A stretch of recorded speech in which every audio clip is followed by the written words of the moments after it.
Draco looked in surprise as the debs fused together, the elements in the air got agitated, the ground started shaking, the air became sharp, the temperature shot up, and he struggled to breathe, he even started getting thirsty.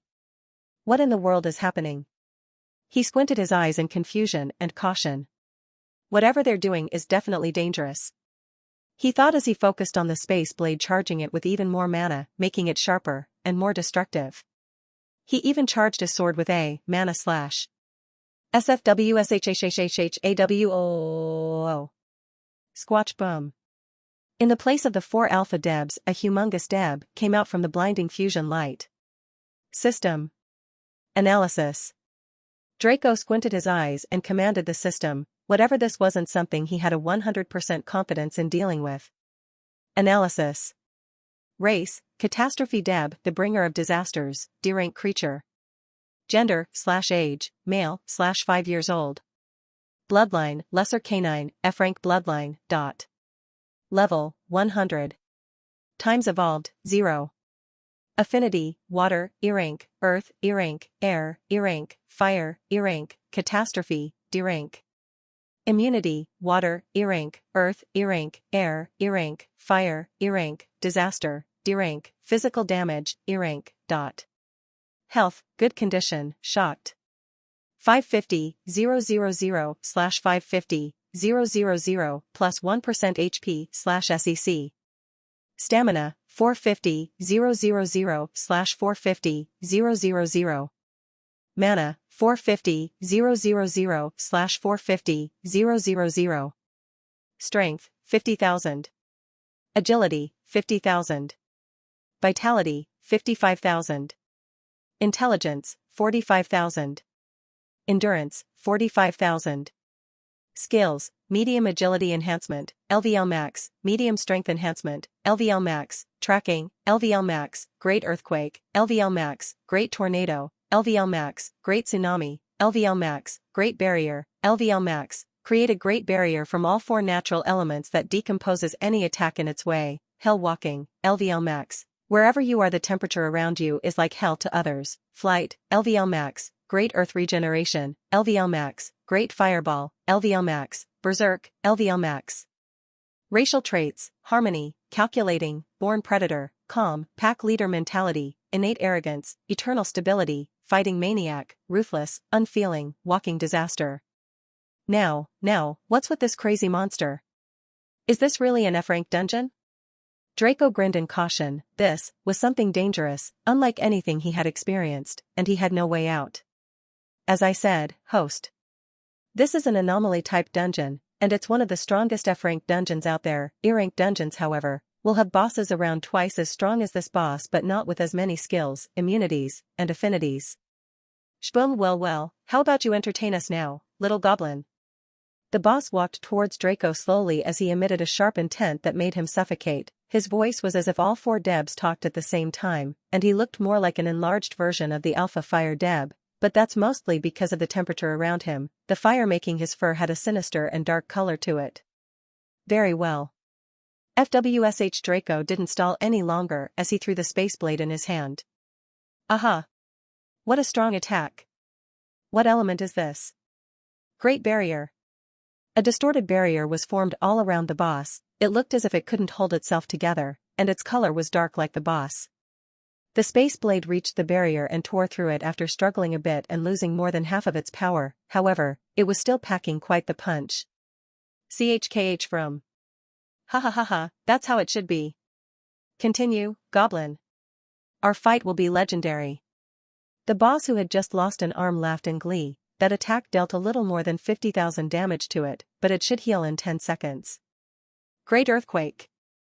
Dom dom, crack boom. Draco looked calmly as the boss didn't wait for his arm to heal and summoned an earthquake. The entire dungeon's floor and walls cracked and looked as if it was on the verge of collapsing, but was still held by some unknown force. Draco was disoriented at first, but quickly regained his balance. As for the boss, it already achieved what it wanted. Get ready, Goblin. The boss announced. It used Great Earthquake to crack the floor and walls and get access to a lot of earth for its regeneration. Then as its skill worked automatically, it attacked. Swish boom. This time Draco couldn't retaliate, his enemy was too fast and he barely had time to defend himself before he was sent flying towards the gate. Crack. Draco got out of the hole in the gate he made and was met with the boss right in front of his face. Boom boom boom. Strike after strike, the boss didn't even give him a chance to relax. Thankfully, his barrier was still up and he slowly fed it his mana along the way so it held on strongly, not to mention his physical/magical defense boosts. But he couldn't stay here for long. What do I do? What do I use? Being largely inexperienced in combat, Draco was in a bit of a bind. Sure, he had some memories from the enemies he devoured, but they mostly had different bodies and weren't useful in this situation. Oh, did he mention that the orc's tongue was the ultimate Riz language? Yeah, he was surprised too. No, damn it. Focus. Something I can use in close combat against an enemy that is faster than me, he thought. I can get faster. But, ever since I got the debuff, the mana enhancement skill doesn't boost my stats. Out of everything I have, what can be used in this situation? My absurd mana and my high regeneration can help me fight this guy to exhaustion, so maybe a prolonged fight? The skills I have were mostly changed from my mana skills, but I can always create new ones. Let's see. For now, let's get out of this situation. How to get him to stop pummeling me to the gate? His mind was working on overload as he tried to find a way out of this situation. But, he wasn't the only one using his brain. The boss was similarly thinking of how to finish the fight faster, his advantages and disadvantages, and Draco's strengths and weaknesses. Although the fusion could last very long, they would be dead tired after and would have to rest for weeks to months. The boss was still pinning Draco to the gate, not giving him any space to move to. From what we can see, he has a highly potent element in his hands, a strong barrier, but lower stats than us. His DMG, however, is very high. If he had higher speed than us, I don't think we could last for long. We should do our best to restrain his movements, is what the boss thought. Draco, however, already thought of a spell to get out of his predicament. He first controlled his mana to form a barrier, and then he took sections from that barrier and transformed them into sharp spherical blades, and after that, he rotated them at phenomenal speed. Finally, he added space elements to it, fully forming what he would call spatial maelstrom. The boss looked at the mana around Draco but didn't pay it enough attention as he just started hitting faster to try and put a stop to it. However, he was soon starting to get cuts, and as Draco perfected the spell, his injuries only got worse until both of his arms were cut from the center all the way to the middle. And that's when he stopped and retreated back. Not bad, little goblin, it seems that you really are special. Let's see if you can even breathe underwater. Great tsunami. The boss said before he called for the tsunami, although he knew that there wasn't nearly enough space to cause the great destruction and damage the spell was capable of. At least, it would submerge the entire room in water, and that's something he could take good advantage of. Draco watched the room start to get overrun with water but didn't forget to send a space blade and a mana slash at the boss to thank him for the pounding he got. This space blade again lost 50% of its effectivity, but the mana slash lost about 80%. However, it was still enough to take both of the boss arms. Your skill, medium sword proficiency, gained +1 level. Ha ha ha, not bad at all, little goblin. Come show us how long you can last. The boss, who was now on his face, grinned and shouted. The water didn't take long to reach Draco's height, not even allowing him to charge forward and finish the boss by taking his head. Soon enough, the water filled the entire room as Draco swam up as long as he could to find air to breathe. Don't I have air affinity? And water too. I can just make a bubble to breathe underwater and control the water to walk without problems. And he doesn't have a higher affinity than me. Draco thought in his mind and directly acted, creating 2 skills, air bubble and underwater maneuver. He went back down and didn't have any major problems, aside from having trouble moving how he wanted and a little speed reduction. Ha ha ha, now that we didn't expect, little goblin. What can't you do, huh? The boss looked at Draco, who didn't seem to have any problem breathing underwater, and was surprised, but it did not matter. Hell walking. Aside from the temperature around the boss being very high for those around him, he could also control it like the fire deb. Bulb blub blub. Draco looked around as the water around started boiling and burning him. He couldn't really think of a solution for this, as he didn't have fire immunity, or did he? Yes, I do. Draco grinned as he remembered that after absorbing the fire debs, he gained their immunities, which helped him resist the high temperature a bit. I can't stall this any longer, he thought. Camouflage, Ball of Darkness, Space Blade.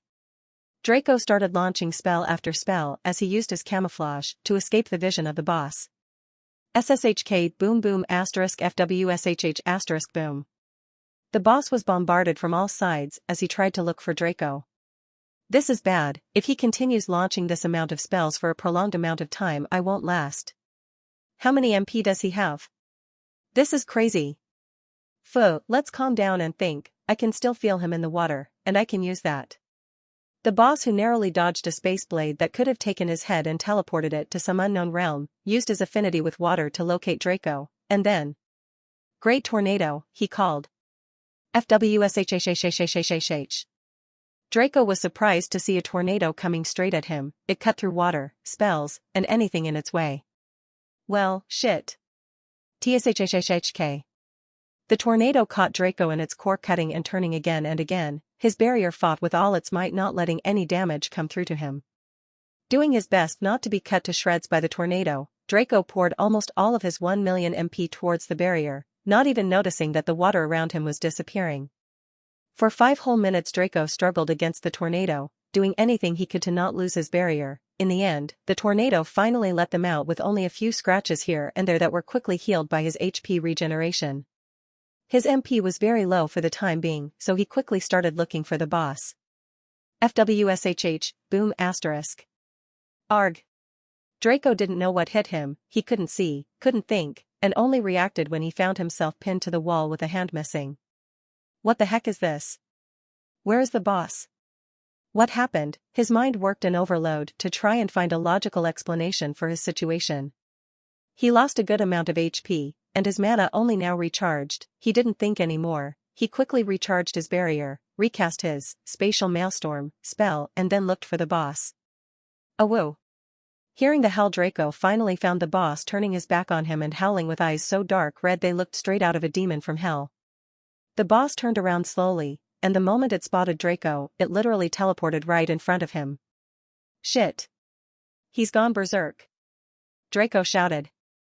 BOOMFWSHHH, boom. Goddamn. I have to do it too now, Draco said as he was once again hit from wall to wall. At this rate, his barrier won't last long. Berserk. And thus would start a long battle between two berserk beings. You've killed the boss, the bringer of disaster, XP plus 0, max LVL, gold plus 100,000. The fight after both Draco and the boss went berserk didn't last long. Draco had his barrier active, although it was already breached now, but his HP was restored every minute. The problem was that he had only one arm and it couldn't be healed yet. The boss, however, let go of his only advantage, which was speed, to put up a futile struggle against Draco, and that wasn't really a mistake, as even while berserk he used his superior speed to give Draco a good run for his money. Unfortunately, Draco had high attack DMG and strong defenses, which only put the boss in a predicament as time passed until he died. Draco sat on top of the boss to catch his breath and only got up a few minutes later to devour the boss and get his reward, which was the dungeon core. Mission completed. You've gained plus 100,000 XP, to be added after evolution, plus 50,000 gold, 6 months D-rank dungeon protection, plus 500 system XP, 150% shop discount coupon. Thanks for holding on to the XP. Devouring. He commanded after thanking the system. Devour in effect. Host has gained the skill, Great Earthquake, LVL Max, Great Tornado, LVL Max, Great Tsunami, LVL Max, Great Barrier, LVL Max, Hell Walking, LVL Max, Flight, LVL Max, Great Earth Regeneration, LVL Max, Great Fireball, LVL Max, Water Breathing, LVL Max. Added stats, STR plus 5,000, Agi plus 5,000, Bit plus 5,500, Int plus 4,500, and plus 4,500. The skill, Lesser Agility Enhancement, gained plus 2 levels. The skill, Lesser Endurance Enhancement, gained plus 1 level. Condition stabilized. Aiming to fix host's body. Fixing successful. You've gained the affinity, Catastrophe, C rank. Your immunities evolved, Fire, E rank, Water, E rank, Air, E rank, Earth, E rank. You've gained the immunity, Disaster, D rank, Physical Damage, E rank. Devouring, S shapeshifting ability unlocked. You gained the following transformations: Alpha Fire Deb, Alpha Air Deb, Alpha Earth Deb, Alpha Water Deb, the bringer of disasters. You've gained the following racial traits: calculating, calm, innate arrogance, fighting maniac, unfeeling. Skill points plus 1980. Integrating memories. Achievement unlocked. Phew, what a fight. Kill a dungeon boss, plus 50% boost to all stats. Devouring complete. Draco's stats more than doubled as he contemplated on how he had grown so strong in just 2 days since he came here. He then turned to look at the dungeon core that appeared right in the middle of the catastrophe square where the debs fused. It was a small monolith with a rotating square full of runes on top of it that shone with a blue splendor. Once Draco touched it, it was absorbed by him. Congratulations, you've successfully conquered an anomaly-type F-rank dungeon. You've gained the title, Dungeon Conqueror, F-rank, conquer 1 dungeon, plus 100 all stats, plus 50% physical/magical DMG and defense. The function, Dungeon Control, has been added to the system to facilitate maneuvering the dungeon. It has the following capabilities: Dungeon Surveillance. It allows an almost omniscient view of the dungeon from anywhere. Dungeon Creation facilitates feeding the dungeon mana to create beasts, treasures, plants, materials, bosses. Dungeon Upgrade. Once certain requirements are reached, the system will immediately help the dungeon evolve. Dungeon Restructuring allows the host to design the dungeon however he wants with the help of the dungeon itself and the system shop. Dungeon Repositioning allows the host to change the location of the dungeon and even putting it in the system inventory for a limited amount of time. That is useful. Anyway, you can reconfigure the dungeon to return to its previous state and make it function properly again. Also create a room that only I can enter next to boss room. Draco commanded. Very well, host. It should take a period of 4 days for the upper floor to return to normal. As for the boss room, it should take a month. No problem, he replied. I think I had enough, let's rest. I can put the goblin hunt on hold for now. It's been a long day and I'm tired physically and mentally, he thought. Very well, the host's room is done, the dungeon protection is activated. The system used 1,000 gold to put basic necessities such as a bed in the host's room for your comfort. Alright, he said before he moved towards a room that was opened in the furthest wall from the gate. Entering it, Draco saw a luxurious bedroom inside it. It even had a fully equipped bathroom. Did this really only take 1,000 gold? Draco thought. Truthfully, he didn't care and just jumped on the bed after checking the room. Huh? He's evolving again? Within the same place where the group of beings who talked about Draco after his first evolution, one of them who was paying slight attention to any news about him said. What? Who? Another asked. The Transmigrator, the former replied. Already? It's only been a day. Does his wish have something to do with fast leveling? What a waste. Or did he go on a killing spree killing a large group of beings? Another was startled by the former's announcement and said. It doesn't seem to be so. He only killed F-rank beings so far and a dungeon boss. Meh, nothing special, aside from the fact that he did it in 2 days. Oh nah, scrap that, that's pretty good. And? He's even suffering from a series of debuffs from. What the fuck? The Great Mother, one of them said, very shocked by what he found out. Great Mother? How did he get her to notice him? What's so special about this guy? The group was startled greatly by the last being's analysis. Their Great Mother or the Great Mother only sent debuffs upon those she blessed, and her blessings were something any being of any stature even higher than this group would do untold things for. She was also known for being generous to those who caught her eye. Wait, Truth, what are you doing here? When did you come back? One of the beings who managed to come out of his shock faster than the others looked at Truth, who analyzed Draco, and asked. Me? Just now, yeah, that's it. Truth replied. Tisk, bastard, whispered the one who asked in annoyance. Well, anyways, that's good. A being who received the blessing and challenge of the Great Mother could potentially become dangerous to our interests in a very short period of time if he's not guided properly or went through the wrong path. With you here, we can uncover some details about him. Tell us, should we curse him or help him? Another asked. Let's see. Oh? What? Damn. Oh ho? Meh. Ah. So that's why. Wow. Fascinating. Wait, how did he do that? Huh? Aha. Ha ha ha ha ha. The group watched as Truth did his usual antics, analyzing his target and reacting funnily to their different strengths and weaknesses. So, one of them looked at him laughing nonstop and finally couldn't hold it in, so he asked. Yeah, this guy is fucked, this world is fucked, and we are also fucked, sayonara, bitches, he said before disappearing, leaving the entire group. Within the cursed realm where the Celestial of Fate was imprisoned, the chained being woke up once more. How long did I sleep for him to evolve? One day? I knew I didn't choose wrong. I'm waiting for you, Draco Wallenstein, he declared before going right back to sleep.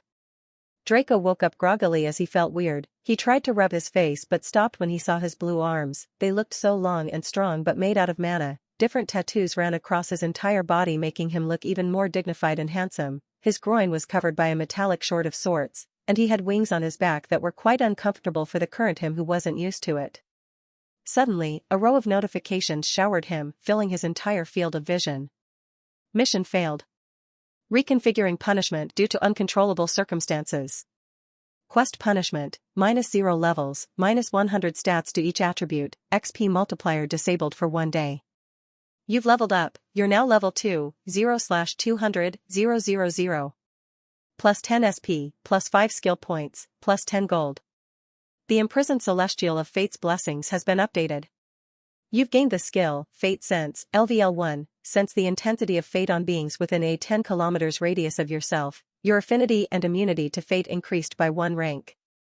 All affinities raised by 1 rank by the mana raised by 2 due to evolution. Stop, why did I fail the quest? Draco removed the notifications from his field of vision and asked. You've slept for 5 days, host, your deep sleep tendency was the cause.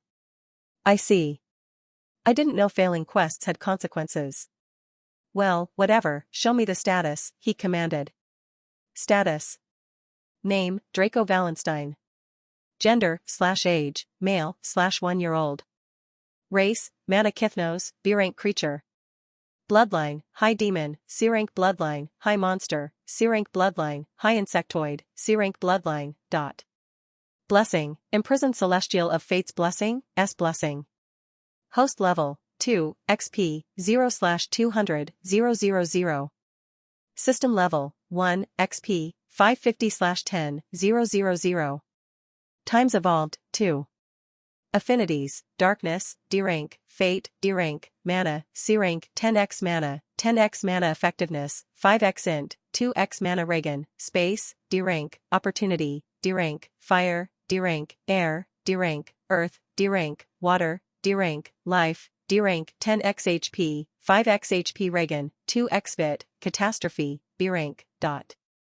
Immunities, Fate, E-rank, Fire, E-rank, Air, E-rank, Earth, E-rank, Water, E-rank, Physical damage, Total immunity, Disaster, D-rank. Health, Peak condition, Harmonious, Calm. 35, 284, 800/35, 284, 800 plus 9% HP/SEC. Stamina, 1, 711, 010/1, 711, 010 plus 1.8% stamina/SEC. Embyrite angle epsilon upsilon dot. Mana, 67, 740, 800/67, 490, 800 plus 6% MP/SEC. Strength, 209, 224, 23, 991 plus 188, 033. Agility, 215, 190, 24, 693 plus 192, 998. Vitality, 352, 848, 40, 888 plus 314, 460.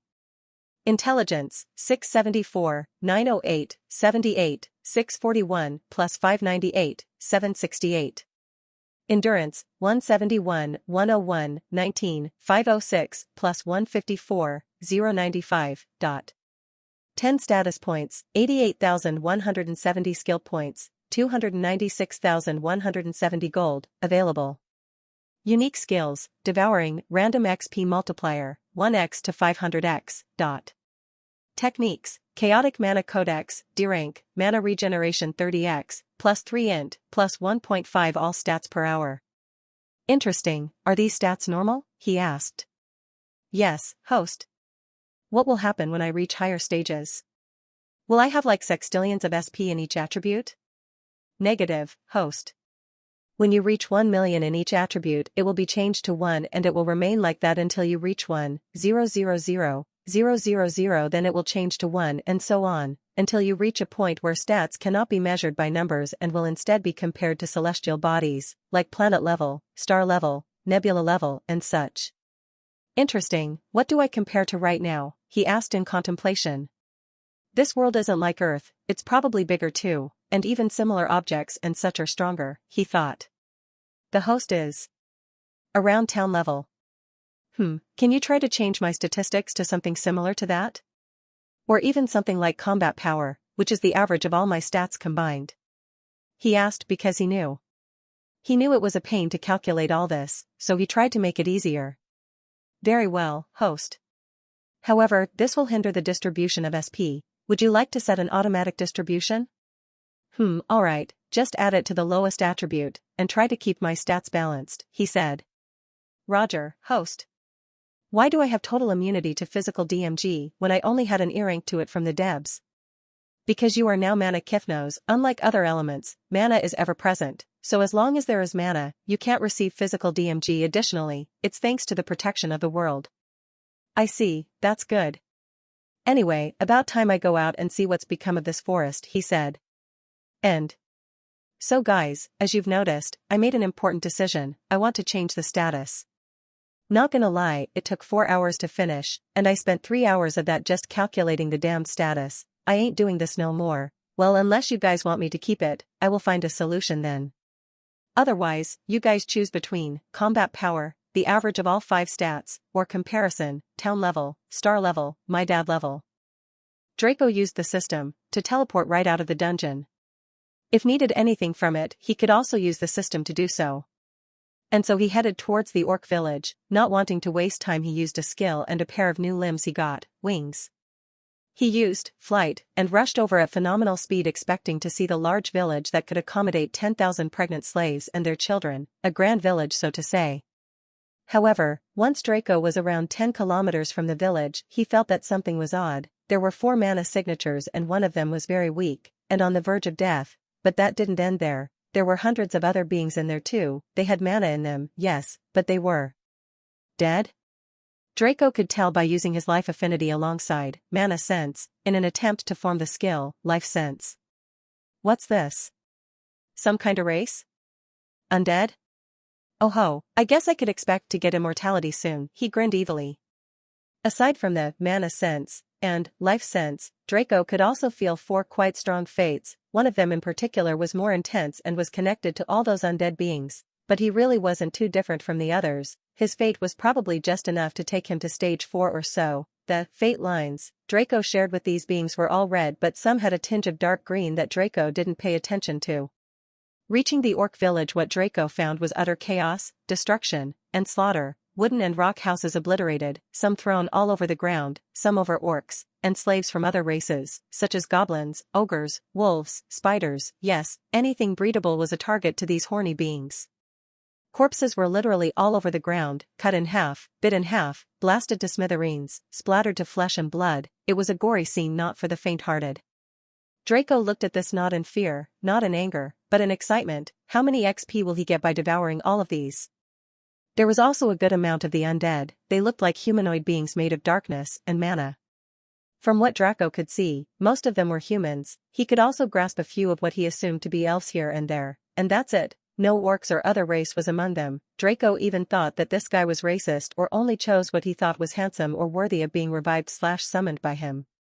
But he stopped looking at them and the dead villagers for now. This wasn't important. There were much better targets for him right now. Definitely much tastier and more fulfilling ones. Now, what do we have here? Some form of mana spirit? Hey, Dukert. What's this thing called?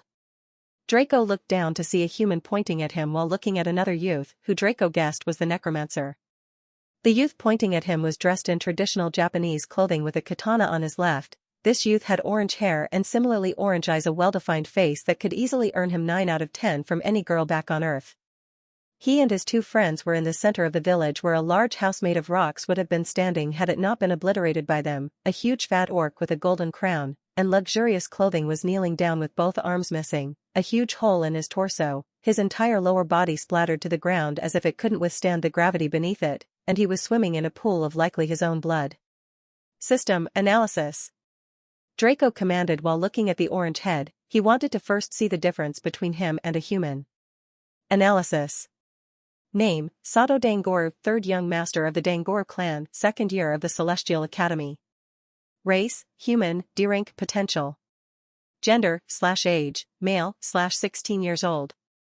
Job, swordmaster, E rank, plus 150% STR and Agi, 250% DMG using swords, plus 300% training speed and understanding for sword-related techniques.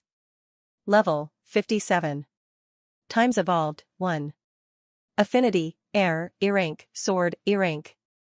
Immunity, none. Health, good condition, excited. 289, 552/306, 500. Stamina, 246, 549/314, 850. Mana, 278, 980/309, 000. Combat power, 31,290, mid-D rank, mid-stage 2. Skills, medium agility enhancement, LVL max, medium strength enhancement, LVL max, medium sword proficiency, LVL 7, wind slash, LVL 6, appraisal, LVL 4, appraisal obstruction, LVL 3, wind steps, LVL 5, forms obstacles in the air with wind you can use to maneuver in the sky. Techniques, Zansen sword training, C rank LVL max, a set of sword exercises created and performed by the swordmaster Zansa during his Middle Ages, plus 184.5 all stats, Dangor swordsmanship, B rank LVL 13, first form, swift steps, move swiftly and silently like a breeze, plus 250% boost to movement, second form, 1000 slashes, cut your enemies 1000 times in one slash. Racial traits, improve, adapt, overcome. Personality traits, inflated ego, sense of justice, innate arrogance, ambitious, playful, unserious, fighting maniac, not too much of a scholar, simple-headed, respects the strong, disdains monsters. Fixed race rank, no bloodlines, a job system, a sword technique, and personality traits, humans sure are different, huh? Interesting. Draco thought in his mind while grinning to himself as he looked at the stats. That's a Manakithnos, a very rare species loved by the world. They're of the demonic path, so be careful, and if it doesn't provoke you, don't touch it. We don't want to have bad luck or some kind of curse from the world and fall behind others. A youth wearing a black robe replied. He had dark hair and black eyes like the abyss with dark circles under them, and he was covering his face with a modern mask. How is a demonic creature loved by the world? Ain't making sense to me. That's why I don't touch those books you spend hours reading, the swordmaster said, but the necromancer didn't reply. Tisk, nerd, whispered Sato. Hey, you guys, should I kill this guy or what? He's disgusting. I don't want to look at him anymore. If you won't let me do it, let me go to another village. I can't stand it here. A girl who was wearing a gray hoodie and black pants suddenly talked, attracting the attention of both her teammates and Draco. What a cluster of cultures. Japanese style, Chinibu style, and modern style. Who are these guys? Where did they come from? It says the orange head is from the Celestial Academy. Are they all students? What's this academy? Is it like an international school for the humans? Or one of many? Well, one thing they have in common is the white halo above their head. Is it like a representation of where they come from, or are humans of this world all like this? Draco thought in his mind. Well, whatever. I will find out soon. The evil grin resurfaced on his face. Hey, you guys answer me. The only girl of the group, seeing as her teammates didn't answer, shouted to gain their attention. System analysis. Draco commanded. This time he will analyze the girl and robed boy. Oh? What he found wasn't that surprising, but there were some differences. The girl was a gravity mage, E rank, plus 100% end, plus 200% int, plus 250% gravity DMG, plus 300% training speed / comprehension to gravity techniques. A combat power of 45k, and she was a C rank human. From what Draco understood, she had a chance of reaching stage 3, but that's her limit. Her personality was quite feisty with an inflated ego, childhood trauma, mad in love, arrogance, emotional, reckless, among others. The boy, however, was a B rank human. He was a 3rd year of the Celestial Academy, and he was apparently an orphan and not like the girl who was the 7th princess of a fallen kingdom which was known as the Felicia clan right now. Apparently, the royal family of that kingdom were known for their gravity mages. Well anyway, the boy was a necromancer, D rank, plus 200% vit, plus 400% int, plus 500% summon strength, plus 600% training speed / comprehension to necromancy techniques, and crazy combat power of 281k. As for his personality, let's just say he was one crazy fella who thought himself to be the protagonist. Looking at all of this, Draco only got hungrier. You can leave it to me, what do you think?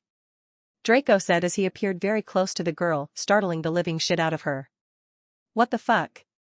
100x gravity. Looking at the monster that just appeared next to her, she acted quickly in reflex as she unleashed one of her skills as a gravity mage. Oh wow, it feels as if the ground wants to suck me in, interesting skill. Draco looked at the ground and then at the girl as he smiled in her face. What the? How is he not affected? The Swordmaster Sato, who was rushing towards Draco, looked at him in surprise.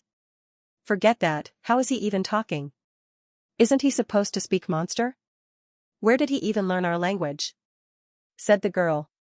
Talking monsters aren't rare, but monsters who can talk in the human language are a dime a dozen. What do you mean speak monster?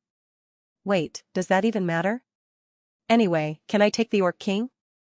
Draco looked at them with a smile and said, titling his head while pointing at the almost dying Orc King. No, it's our dash. Before the girl could refuse, the necromancer interrupted her and said. Let him take it, not like it matters. Okay. The girl answered meekly. Thank you. Draco expressed his gratitude with a smile before he threw out his arm, formed something in his hand and took the girl's arm before she could react and said, here, a gift. Before he moved towards the Orc King. What's this thing? The Swordmaster was curious about the gift Draco gave the girl, whose name was unimportant, and approached to take a look. The necromancer, who was always on edge, looked at the crystal Draco gave to the girl and his eyes opened wide in fear and shock. No. Felicia, throw that thing away, now. He shouted with all his might. Heh, too late, Draco thought. The girl didn't even have a chance to process what the necromancer just said or act in reflex before she and the Swordmaster were drowned in chaotic disturbance of space and mana. Boom. You've killed unimportant Felicia, E rank, stage 1, LVL 61, plus 6.1 XP, plus 1,610 gold. You've killed Sato Dangoru, E rank, stage 1, LVL 57, plus 5.7 XP, plus 1,570 gold. You bastard. The necromancer's eyes went red as a dark exploded where he was. All the summons who were all around the village were resummoned close to the necromancer, Alex, and attacked Draco without a single second of stalling. Draco, who had fun pranking the two youths, was now standing in front of the Orc King, who was looking at him in fear. What a waste, I wanted your help to kill that old goblin, but it seems you are neither needed nor capable of that anymore. Ha, a waste indeed. Draco shook his head. He could have triggered another quest and came ever closer to leveling the system up. What a waste, what a waste. Square root, Xi dot. He then threw a mana ball at the head of the Orc King, killing him before directly activating, devouring. You've killed the Orc King, Hornatius, stage 1 LVL 100, plus 10 XP, plus 2,000 gold. Devouring in effect. FWSHHH boom. Draco didn't even have time to read his gains before a giant muscular undead came down on him from above, trying to smash him to smithereens. Unfortunately for him, Draco was far too strong. Catching him with one hand, Draco conjured a space blade right there and then, cutting the undead in half and not even giving him a chance to live with the destruction of the space element. After killing the undead, Draco wanted to deal with the others before devouring him. However, unfortunately for him, it disappeared once it died, transforming into darkness. You've killed a summoned undead, stage 1 LVL 100, plus 10 XP, plus 2,000 gold. Well, that sucks. At least, I get the gold. Draco looked at the disappearing summon in disappointment. Wait a second. If I get the necromancer skill, will I have to choose between devouring a corpse or summoning it? Draco thought. He then looked at the army of undead coming at him from all directions, before he said inwardly. Let's find out. FWSHH, boom boom boom FWSHH. Draco disappeared from his location, appearing a little higher in the sky, before he started throwing all kinds of skills. You've killed a summoned undead, stage 1 LVL 100, plus 10 XP, plus 2,000 gold. You've killed a summoned undead, stage 1 LVL 88, plus 8.8 XP, plus 1880 gold. You've killed a summoned undead, stage 1 LVL 92, plus 9.2 XP, plus 1920 gold. You've killed a summoned undead. Ball of Darkness, Space Blade, Great Air Blade. Great Earthquake. Rumble rumble rumble. What? What is happening? Who's this monster? How does he have so many elements? Shouldn't Mana Kythnos only have mana affinity? The necromancer looked at Draco and his summons in shock. This wasn't how it was supposed to happen. The three of them were supposed to go around massacring monsters before meeting up 2 days later with their instructors, getting rewards, and setting up again until the conclusion of this event. And now, he was all alone. However, I'll come out alive, no matter what happens. I can't die, I'm the chosen one. And that's when the earth started rumbling, the cracks appeared in the ground, houses were swallowed deep down, his summons were killed left and right, and his balance was hanging by a thread. I'm not done yet, Great Tsunami. Draco spelled his doom. Great Tsunami, that is what Alex heard before everything went to shit. The earth was quaking like it had a stroke, and to add more oil to the fire there were 2 humongous waves coming from his left and right, leaving him nowhere to go. Whoosh. You've killed a summoned undead, X1, 806. Everything the tsunami passed through was either disintegrated into darkness and mana, was already dead, or was an inanimate object. That was until it reached Alex. Alex, who was standing frozen in his own place, Alex who never experienced something like this in his life, Alex who thought himself to be the protagonist of the world as a bad influence of the stories he read in his spare time, Alex who was about to die. Shkaboom. The 2 waves connected, reducing anything in between them except Draco and Alex to dust due to their sheer power. The moment they connected and intersected, forming a large river below, Draco cancelled his spell. What remained was only the corpses of the 2 humans, traces of the orcs and slaves living here previously, and Alex. Alex whose life was hanging by a thread, Alex who didn't know what the fuck was happening, Alex who still held on the hope of something miraculous happening to save his life, Alex who was thinking, what kind of monster are you? Draco, who was standing on top of Alex, looked down at him with an evil grin that was plastered from ear to ear on his face. I wonder, I remember being a kind-hearted being, then a cowardly one, then an evil one, then an arrogant one, but if you're asking me right now, then of course, I'm a ruthless one. TSHKH. And that's when Alex's vision turned black. You've killed Alex the Necromancer, D rank, stage 2, LVL 33, plus 330 XP, 2330 gold. Truth be told, I do not want to devour someone with a crazy personality such as yours, but I have a need for your skills, especially your job. Draco sighed, looking at the sliced in 2 and mashed figure of Alex. Devouring, he called, and the black and red vortex appeared. It only absorbed Alex for now, as he didn't forget to try his experiment of summoning or devouring. Oh ho, very interesting skills. This will make a lot of things easier, faster, and smoother. Now all I have to do is try. I'm sure it will work. Draco grinned widely. Something was slightly different with him right now. He was more confident? Well, there definitely was more than one thing different about him now. We will know why soon. Draco didn't dawdle any longer. He walked towards the remains of the Felicia clan girl, and Sato the swordmaster. Wake up, he commanded. His face, although grinning, was slightly weirded out. What's with the skill name? Shouldn't it be something like, Arise? It sounds like I'm waking up my little brother or son to go to school. He thought. System, can I change the skill name? He asked internally. Affirmative, host. Just state the name you want for the skill and I can temper with it. Good, he nodded, and he then turned back his attention to the 2 corpses to see shadows leaking out from their bodies and converging to form the students. It didn't take even 5 seconds before the shadows, of Unimportant and Sato, were kneeling in front of Draco. They seemed unable to talk. There was one thing that interested Draco, and that was the fate lines, because once he summoned them, the fate lines that were previously cut off were now a dark green, which Draco thought was unique to his summons. Alright, now the moment of truth. Devouring.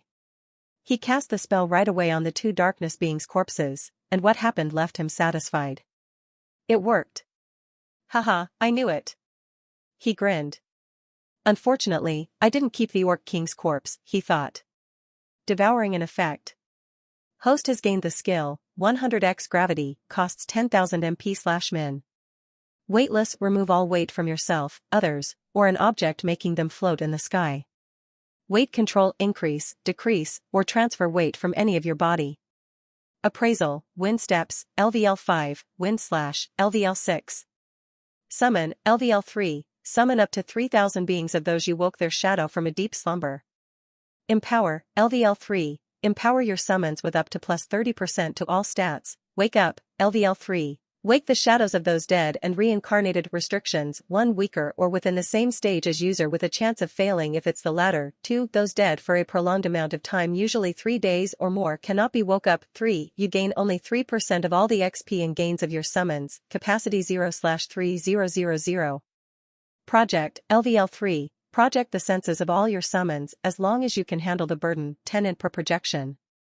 Descend, LVL 3, descend with 30% of your power in the body of one of your summons. Bestow, LVL 3, bestow up to 3 of your skills to your summons. Transfer/exchange, LVL 3, exchange your position with one of your summons no matter the distance, or transfer up to 9 people to their position, you can be included. 100,000 MP/transfer person. 69 paths to heaven, 69 paths to hell if in the wrong hands. You've gained the techniques: Zansen sword training, C rank LVL max, Danguru swordsmanship, B rank LVL 13, first form, swift steps, move swiftly and silently like a breeze, plus 250% boost to movement, second form, 1000 slashes, cut your enemies 1000 times in one slash, Felicia's royal technique, C rank LVL max, Necromancer's philosophy, B rank LVL max. Added stats, STR plus 48,415, AGI plus 46,478, BIT plus 46,560, INT plus 38,961, END plus 46,930. The skill, Lesser Club Proficiency, evolved into Medium Club Proficiency, LVL Max. The skill, Medium Sword Proficiency, gained plus 5 level. Condition stabilized. You gained the following transformations: Sato Gandoro, unimportant Felicia, Alex. You've gained the jobs: Swordmaster, E rank, Gravity Mage, E rank, Nercomancer, D rank. You've gained the following affinities: Sword, E rank, Gravity, E rank, Death, E rank. You've gained the racial traits: Improvise, Adapt, Overcome, Bottomless Libido, King of Insight and STs, King Material, Slave Hunting Master, Slave Trainer, King's Wisdom. You've gained the following personality traits after filtering: very ambitious, playful, respects the strong, disdains monsters, noble upbringing, greedy, nothing will go wrong mentality. You've gained the following items: Spatial Storage Halo X3, Orc King Slave Training Set. XP plus 432,000. You leveled up. You are now level 3, XP, 246, 432/300, 000. SP plus 10, skill points plus 3,735, gold plus 40. Integrating memories. Achievement unlocked: How heartless can you be? Kill a human plus 50% boost to all stats. Devouring complete. Oh, I'm getting items now? But 69 paths to heaven? Did I just foreshadow the future? Are you kidding me? Draco was looking at the gold-patterned dark, devouring panel when the memories of the Orc King full of insight, and the memories of the 2 students, and the very, very knowledgeable Alex. Draco received so much information at once that he started doubting, fearing, feeling anxious, and nervous about everything and anything he has done. What's with this crazy world? And how much time did this guy spend in a library to know so much? Draco was surprised. He held his chin and tried to sort out the information he received. First was the world. It was named the Great Cursed World of Portalia, and it was in fact a seal to prison where higher beings are chained, being so powerful one of them could overturn the entire world and kill any and every single organism in it in less than a day. The reason they are not doing so is because the world benefits them more in their current stage than destroying it would. And the anger of these beings and the danger that could befall this planet at any moment is why it's called the Great Cursed World. And the portal residing in its core summons any being that transcends the X rank to remove any chance of the Celestials fleeing in any way other than the approved of way is the reason it's called Portalia. In this world, there are 7 continents, 6 of them are named after the race ruling them, and the continent Draco is currently in is called the Human Continent, one of the strongest continents out there even though humans are a lower race compared to others, and that is solely because of one human, and that is the ruler of the great empire of Devania, the great savior of humanity, the unparalleled genius, the made fetish emperor, the greatest son one could ask for, etc. He had many names, but other races only knew him by one, the anomaly. Such a being shouldn't exist. He destroyed one barrier and impossibility after another, starting from an F rank being with a high potential and possibility of reaching only the S rank. He used and fused many professions to create many unknown techniques, artifacts, potions, panaceas, and elixirs that just left one wide-jawed, immortality panaceas, a new form of martial arts called the origin system that fused one's affinities and strengths into a new form of fighting style unique to each being. He created a bloodline amplifier artifact whose limit is currently still unknown, but the creator himself is rumored to be a step away from transcending the X rank, but isn't doing so for the sole reason of not getting transported to the prison and leaving his mother, who is also rumored to be an X rank and young mother of celestial beauty, until he creates an artifact that will 100% guarantee they either don't get transported or come back safely and quickly. The problem is that this anomaly isn't a transmigrator. How did he do any of this? No one knew, and this only added to his non-existent majesty to the humans, and mystery in the eyes of other races. The other 6 continents were namely, the Demon Continent, which was the closest to the humans, though they are not in conflict currently, their relationship isn't good. Next to the Demon Continent was the Elven/Dwarven Continent. These two races coexisted and fused their knowledge of spirits, elements, smithing, and mechanical engineering to form a profession called runesmithing. They are at war with the Demon Continent. Close to the Elven/Dwarven Continent is the Witches Continent. This race is totally neutral to the world, and they are simply engrossed in potion making, knowledge seeking, and money sucking. After the Witches is the Vampire Continent. These creatures of the night like peace and calm and enjoying their eternal lives, so they keep a friendly relationship with all continents. Lastly is the Phoenix's Continent. This is the 6th continent, ruled by the haughty and arrogant fiery chickens. These immortal creatures that can revive after death are totally secluded from the world, not allowing anyone to enter their continent aside from those of their races, but it is rumored to be a continent of architectural beauty, luxury, and a paradise on earth for anyone that is part of the Phoenix race. Now what surprised Draco the most is the last information, or 2 to be precise. First was that dragons existed, but they didn't have a continent, because why rule one continent when we can rule the world?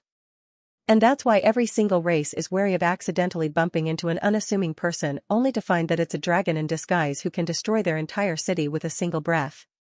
And thus the dragons unlocked the achievement, people have nightmares about you. Plus 500% boost to all stats, becoming the tale that scares children into behaving, and terrifies world rulers to no end. However, that wasn't nearly as surprising as the last piece of info. Draco was utterly surprised by it, and it was the fact that it was not the dragons that occupied first place as a race but the cute and fluffy beast men. These creatures that are always in hiding in most novels occupy the central continent, the continent that houses the most terrifying existence of the entire world. Those who ascended the X rank entered the prison, finished their service, and left to become legends spoken of, respected, and feared by all. The Central Continent, also called the Dark Continent for how little info is known about it compared to other continents, and its most used name, the Transcendental Continent. It's 10 times as big as all the other continents combined, hosts the strongest beings in the world, and is where the HQs of all the major forces and organizations are found, such as the Celestial Academy, which is technically the #1 force in the world. The Celestial Academy is considered the #1 force in the world because it controls the most important thing/means and building, which is the Celestial Tower, the only way for a being to ascend to become a Celestial after reaching the peak of the world, and the only way to reach other continents without the risk of being killed by some sea abomination. This academy wasn't founded by humans, witches, or dragons but by beast men, yes, and not only that, the reason why the beast men are considered the #1 race is also due to 2 other factors. One is because the strongest being of this world and its ruler, or more like the ruler of the Central Continent, which is the main continent. The beings who transcended the X rank cannot go back to other continents unless they remain within the tower, which is projected in all continents and connects them together. Now the second reason why beast men are the strongest race is because of bloodlines. Yes, bloodlines, unlike other races with only the purity of their races, which is random for commoners and not so diversified for strong clans, because high potential plus high potential mostly equals high potential, and monsters, and their bloodline purity. Every single beast man is a monster, and not only that, they are totally broken because their potential is initially high and can always be improved. Now, unlike Draco with his evolution panel, other races' potential is fixed and E-rank human can never dream of reaching stage 1 of course that is until the anomaly came, and even his means do not allow him to just up the entire human race's potential. So yes, Shimuji's research to upgrade his bloodline was but a futile goblin struggle. Even dragons cannot change their potential, well, at least the %error authority insufficient %dragons of this world. Beastmen however are born with a ridiculous potential depending on their lineage, and that same lineage traces back to mythical creatures before the world was transformed into a prison gate. Yes, beastmen are the original inhabitants of this world, and Great Mother knows how other creatures came to be. Alex did not know, Draco did not know. Now the biggest trash of trashes amongst beastmen's potential easily transcends X rank. There's no such thing as a beastman with an EX rank potential, and thus you will never find a beastman if you do not go to the prison, which is obviously called the Great Cursed Celestial Prison, or the Central Continent. Aside from the beastman's ridiculous potential, they also have many ways to upgrade their potential. As long as they drink the blood of a higher potential beastman or well-dual cultivate, they can purify their bloodline, and so this creates the phenomenon where beastmen dominate the world. But the diversity of races in this world doesn't only amount to these ruling races, obviously, because races such as demons, monsters, dragons, beastmen, phoenixes, and elves have either a variation of such as moon elves and earth dragons, or are basically a race with the bloodline of said race, such as goblins, wolves, and orcs are considered monsters, and then we have demonic goblins, imps, devils, shadow slimes, and such are part of the demon race. There are also some other minor and major races from the wider universe that are either weak or a minority. Now we've talked about the world, its circumstances, its continents, and its races. But this is barely a minuscule amount of what Draco just learned from a nerdy Celestial Academy student, which is also called the Knowledge Haven of Portalia. Of course, Draco didn't have the time to just scroll through his memories like a social media addict, so he just called. Status. Yeah, he had enough, it was time to move on. As he explores new things, information will flow out naturally. Status. Name, Draco Valenstein. Gender, /age, male, /1-year-old Xi. Race, Mana Kithnos, B-rank creature, stage 2. Blessing, imprisoned celestial of fate's blessing, S blessing. Host level, 3, XP, 246, 432/300, 000. System level, 1, XP, 550/10, 000. Health, peak condition, harmonious, calm. 71, 396, 500/71, 396, 500 plus 9% HP/SEC.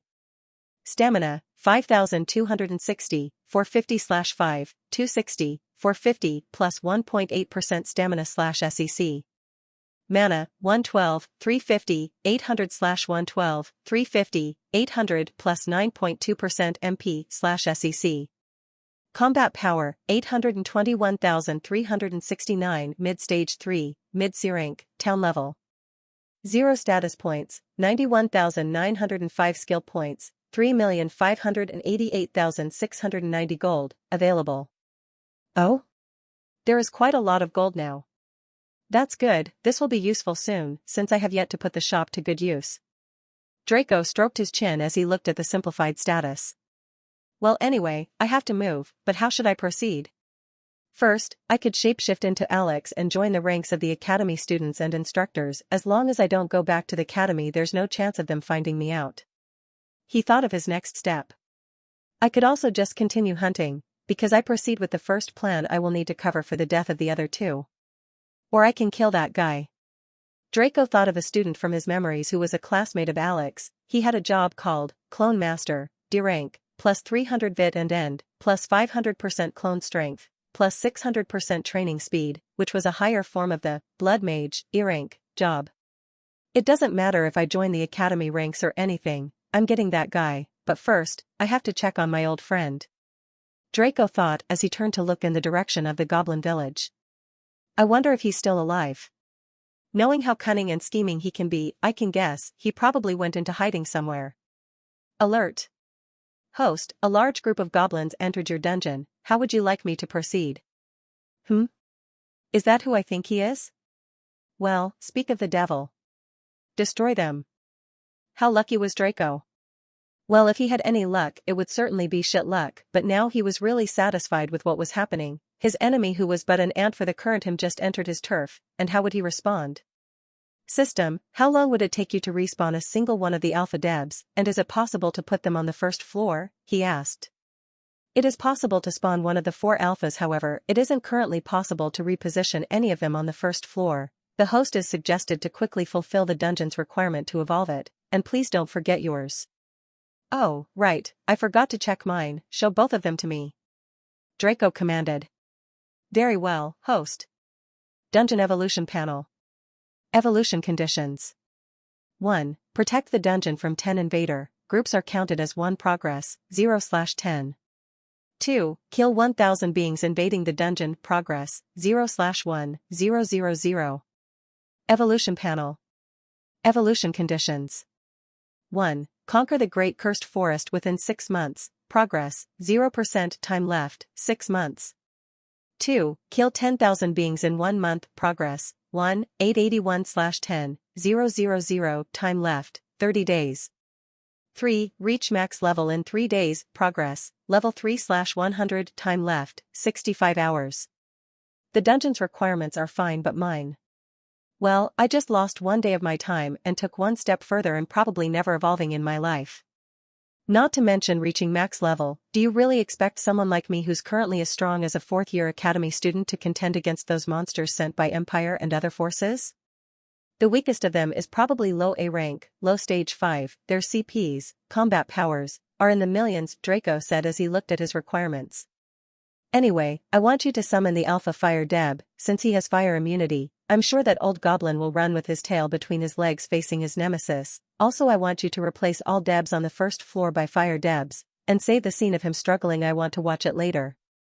Don't forget to lock the dungeon if you can, he has to die there. Draco commanded with an evil grin and a glint past his eyes.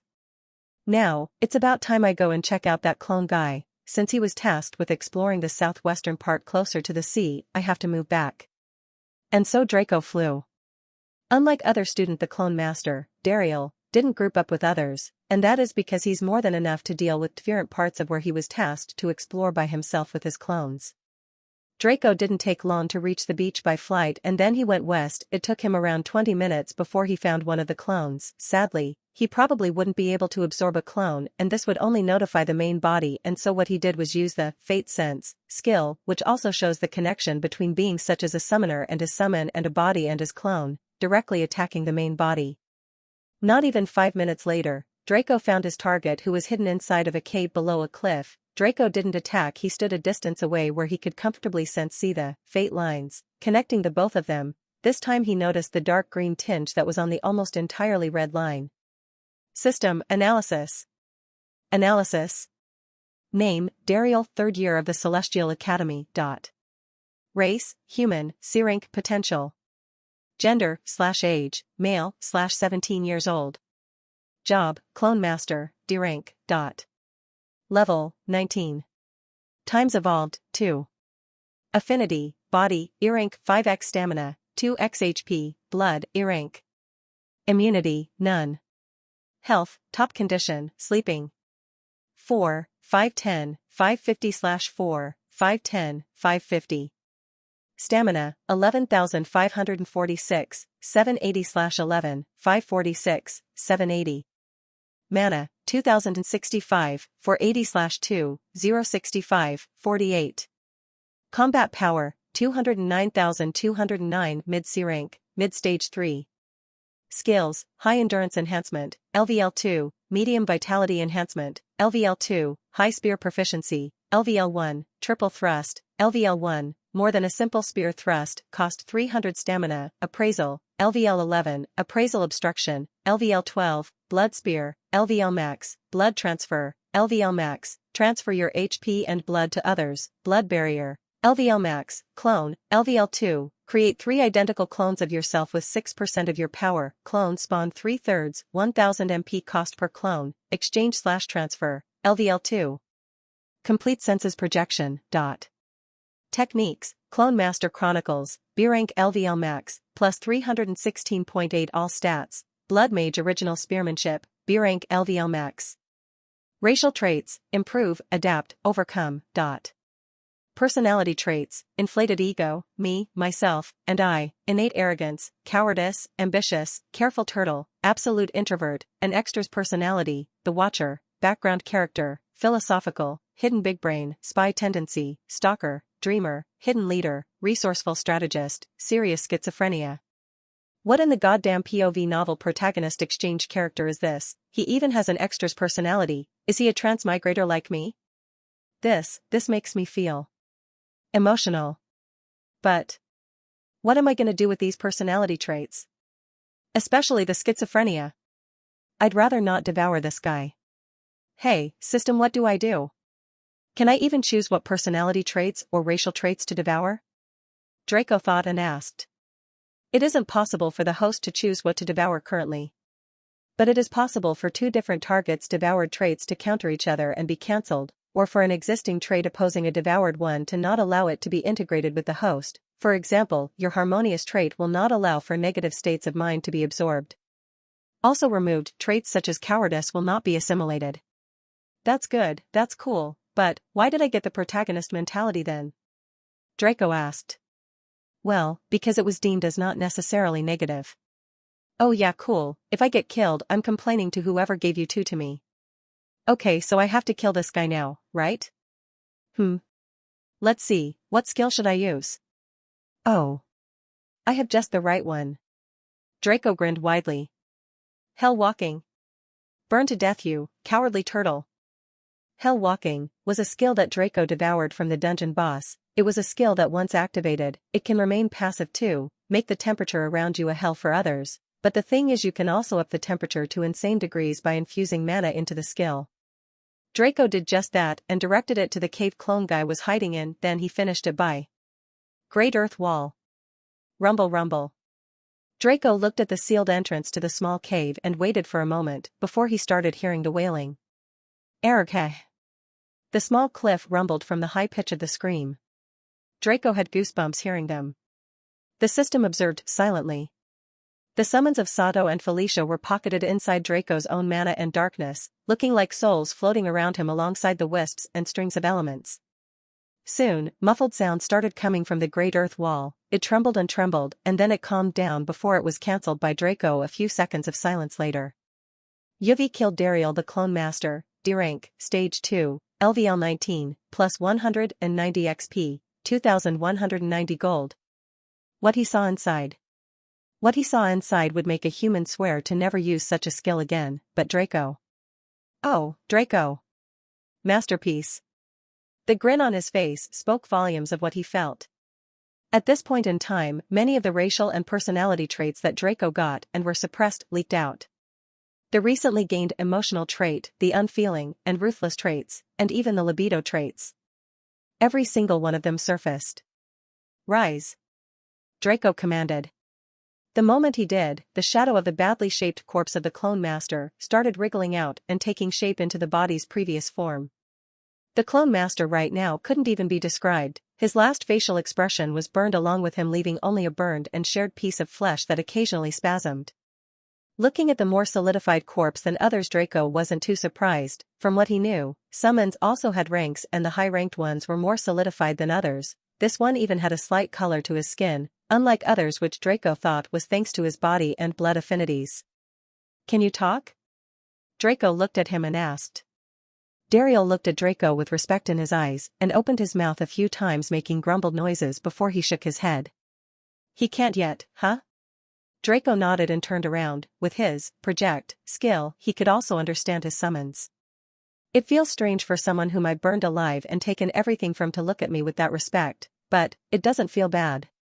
Draco thought as he pointed his palm at the corpse to devour it, with Dariel still looking at him from behind. I'm starting to really feel like a demon. And it feels just right. Devouring. Devouring in progress. Host has gained the skills, High Spear Proficiency, LVL1, Triple Thrust, LVL1, More Than a Simple Spear Thrust, Blood Spear, LVL Max, Blood Transfer, LVL Max, Blood Barrier, LVL Max, Clone, LVL2, Exchange/Transfer, Clone Master, LVL2, Complete Senses Projection, Clone Master. You've gained the techniques, Clone Master Chronicles, B rank LVL Max, Blood Mage Original Spearmanship, B rank LVL Max. Added stats, Combat Power, 20,920.9. Condition stabilized. You gained the following transformations, Dariel the Clone Master. You've gained the job, Clone Master, D rank. You've gained the following affinities, Body, E rank, Blood, E rank. You've gained the following personality traits after filtering, me, myself, and I, an extra's personality, the Watcher, philosophical, hidden big brain, spy tendency, dreamer, hidden leader, resourceful strategist. You've gained the following items, spatial storage halo. XP plus 101,092. You leveled up. You are now level 4, XP, 47, 714/400, 000. SP plus 10, skill points plus 1085, gold plus 40. Integrating memories. Achievement unlocked, truly a demon from hell. Burn a being to death by fire, plus 50% boost to all stats. Devouring complete. Let's try the clones. Draco didn't want to wait any longer. The second he got the skill, he used it. He watched silently as blood and foam wriggled out of his body, but he didn't feel pain. It didn't take long for 3 separated parts of the blood and foam to line themselves in front of him, obstructing the view outside the cave. Then they started to intertwine each part by itself until it formed a blob of blood that then stretched and stretched to form the arms, legs, head, and of course the dragon. His name wasn't Draco for nothing.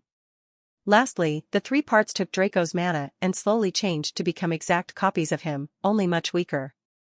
In fact, they held exactly 36% of his full strength and all of his skills. Draco looked at them intently, then nodded his head. His stats were already past 1. If he let his clones loose, they could wipe any third-year student to the ground. Now the difference between clones and summons is that summons are like their own existences connected to him, so they give him taxes for whatever they do, but clones are extensions of themselves, so they literally give everything they gain to him. And so Draco made his plan. After killing Dariel, something inside Draco broke loose. He wanted to kill more, to hear more, and to see more of the scene Dariel went through, and humans, more specifically Academy students, were the best targets. He could become stronger faster and wreak havoc while in their midst. Their resources were one of if not the best, and this forest expedition had specific rules and rewards depending on what the students did. Draco knew he had to participate the moment he knew the treasures at stake. The first phase of the plan was to gain clones to impersonate Alex and his team, because the former is known as the 7th strongest third year despite rising from commoner and more specifically, orphan status, which was less than an ant in the eyes of the nobles, clan heirs, and royals of the human continent. If he didn't have the other 2, it would raise questions, and Draco wanted to infiltrate smoothly. Now everything was in place. The second phase commences, and this time, actual havoc and all shit will break loose. Looking at his clones, Draco immediately summoned Sato and Felicia. His clones were in front of him and the summons behind, and he started planning. Now that I have clones and summons, I don't have to focus all my work power on one job. Let's see. I will have the 3 clones go join the Academy ranks, but those guys have a lot of unexpected skills that can trace back to me, notice something is wrong, or even straight catch me off guard. Their skills are many and unpredictable, especially the blessed ones and the instructors. Not to mention that anyone pesky flies. You 3 will follow me to find dungeons, conquer them, find villages and tribes, and destroy them, and take out anything and everything in our way. Draco turned around to look at his summons and commanded. He didn't have to talk with his blood clones. Their thoughts, senses, and everything are connected, so they don't need any form of contact. First of all, I want to make some kind of camouflage skill using all the elements I have that won't allow for any pesky fly to trace back to me. The same way I use mana and fate to sense people, I want to use all of my elements to do the opposite, hide my presence. System, it's about time you use that skill suggestion of yours again. If only I had that chaos magic skill that came with Unbound Enigma. Don't I have something similar? Draco thought as he called the system. Yes, host. You have the chaotic language, physique skill. You just need to speak what you want while imagining it, and your mana and elements will rush to accomplish it. The only restriction is that any skill you want to manifest has to start with the word chaos. Oh, this is more interesting than normal magic. I might get addicted to it. Isn't it similar to the dragon language and other such racial languages? Draco asked. Indeed, host. Alright, let's see. Draco imagined everything connected to him and anything about him to be obstructed from prying eyes. Then he spoke. Chaotic presence obstruction. This is what Draco said, but outsiders, even his own clones, could only hear. And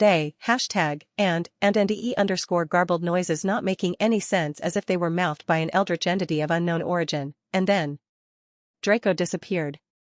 His summons started looking for him, his own clones felt no connection whatsoever to him, it was as if light didn't reflect him to their eyes and that was partly what happened.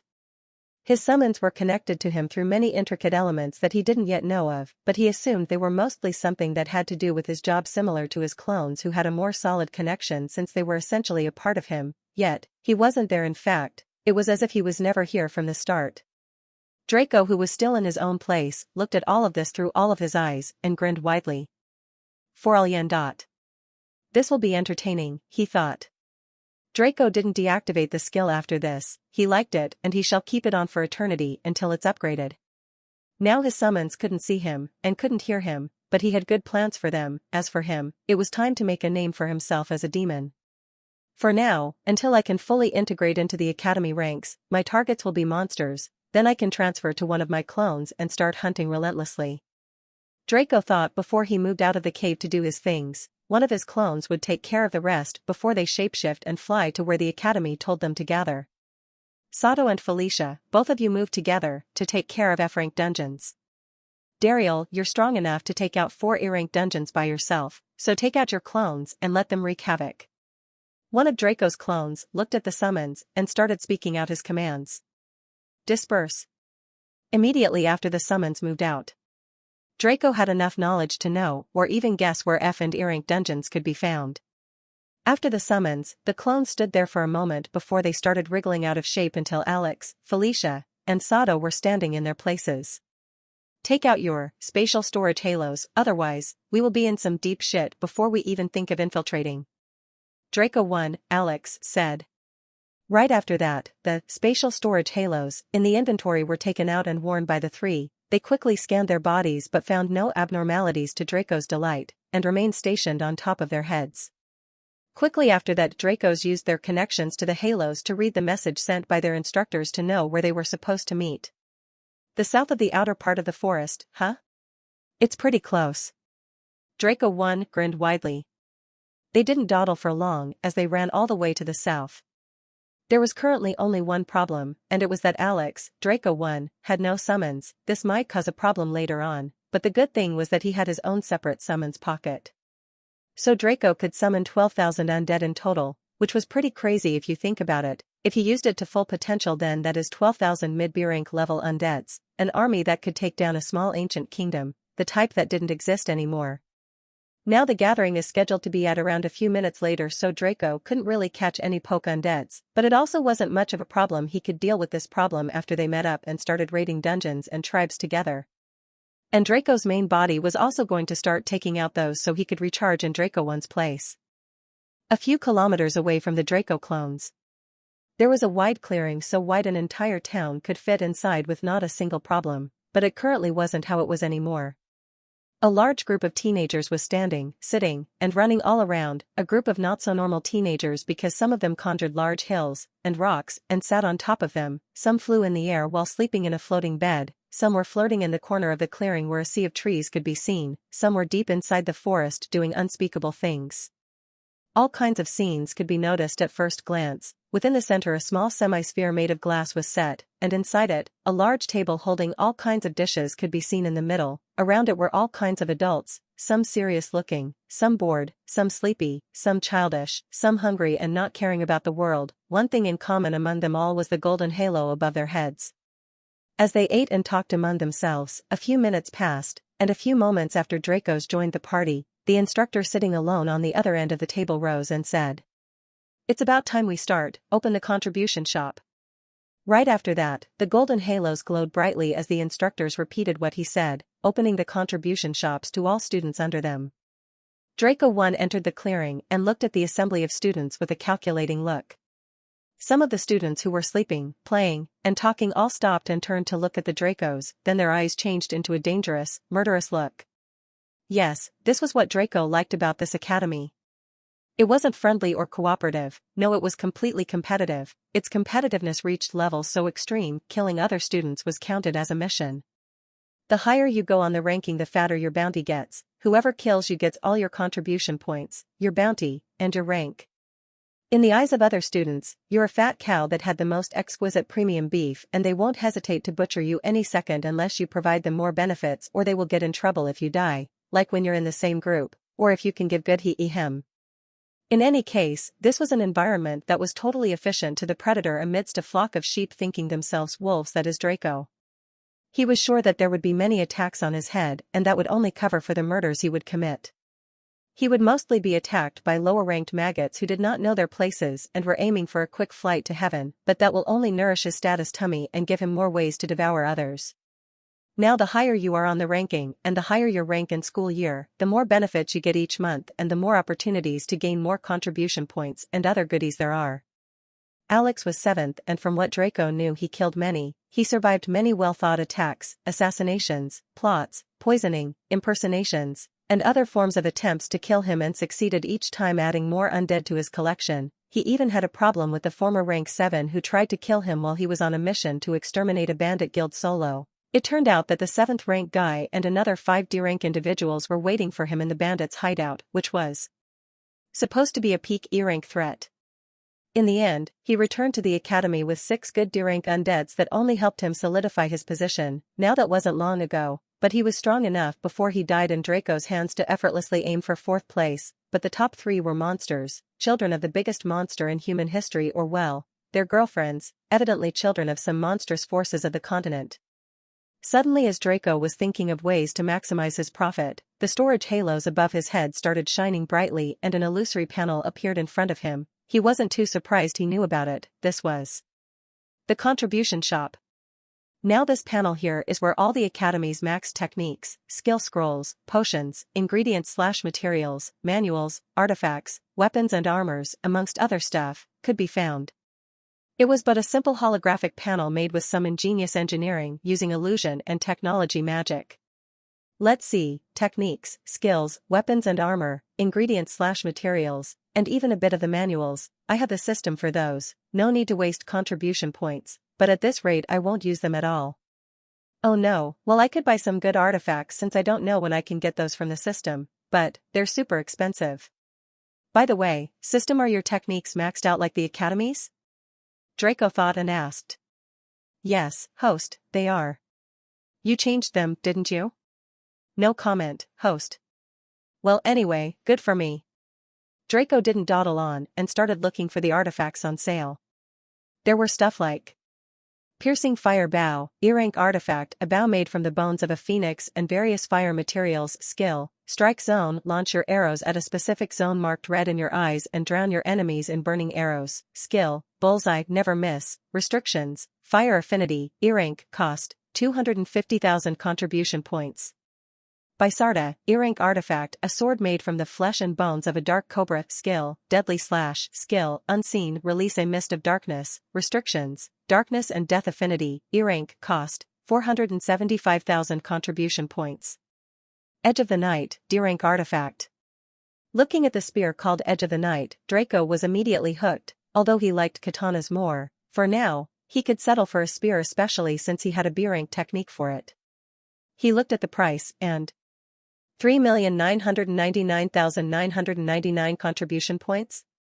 That's a lot, but well, I'm rich anyway, he said, looking at Alex's dozens of million of CPs. Let's take out this baby. End. Previous. When Draco bought the Edge of the Night spear, it was immediately stored in his spatial storage halo. Draco projected his mind inside and looked at the spear. It was dark like the night sky with crimson engravings and fading, as well as some sparkling dots that made it look like a gift from the Celestials. It had 3 skills, and each one of them was destructive and deadly. Draco was looking very forward to using them. Yo there, Alex, not so glad to see you doing fine.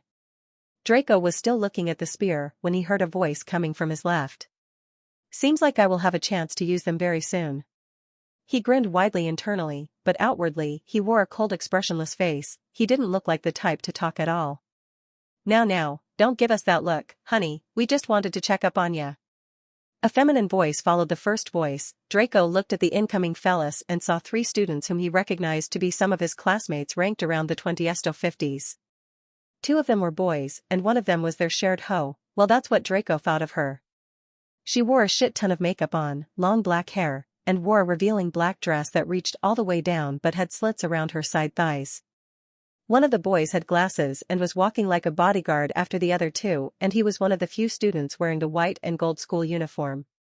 The other boy who talked first wore black pants and a tight black t-shirt that showed his bulging muscle. He definitely had a job related to the physical aspect. The girl from earlier came closer to Draco and tried to catch him from his shoulder, but just as she was about to touch him, she felt so much danger she froze on the spot. "Don't try your tricks on me, little vixen. I know everything about you, one wrong move, and I promise you all won't see the light of reincarnation." Draco looked at the girl trying to implement her mind-controlling parasites on him as a flash of blue light unseen to anyone glinted in his eyes. Analysis. Name, Basila Doctorino, from the Streets for the Streets, 3rd year of the Celestial Academy. Race, human, C-rank, potential. Gender/age, female/17 years old.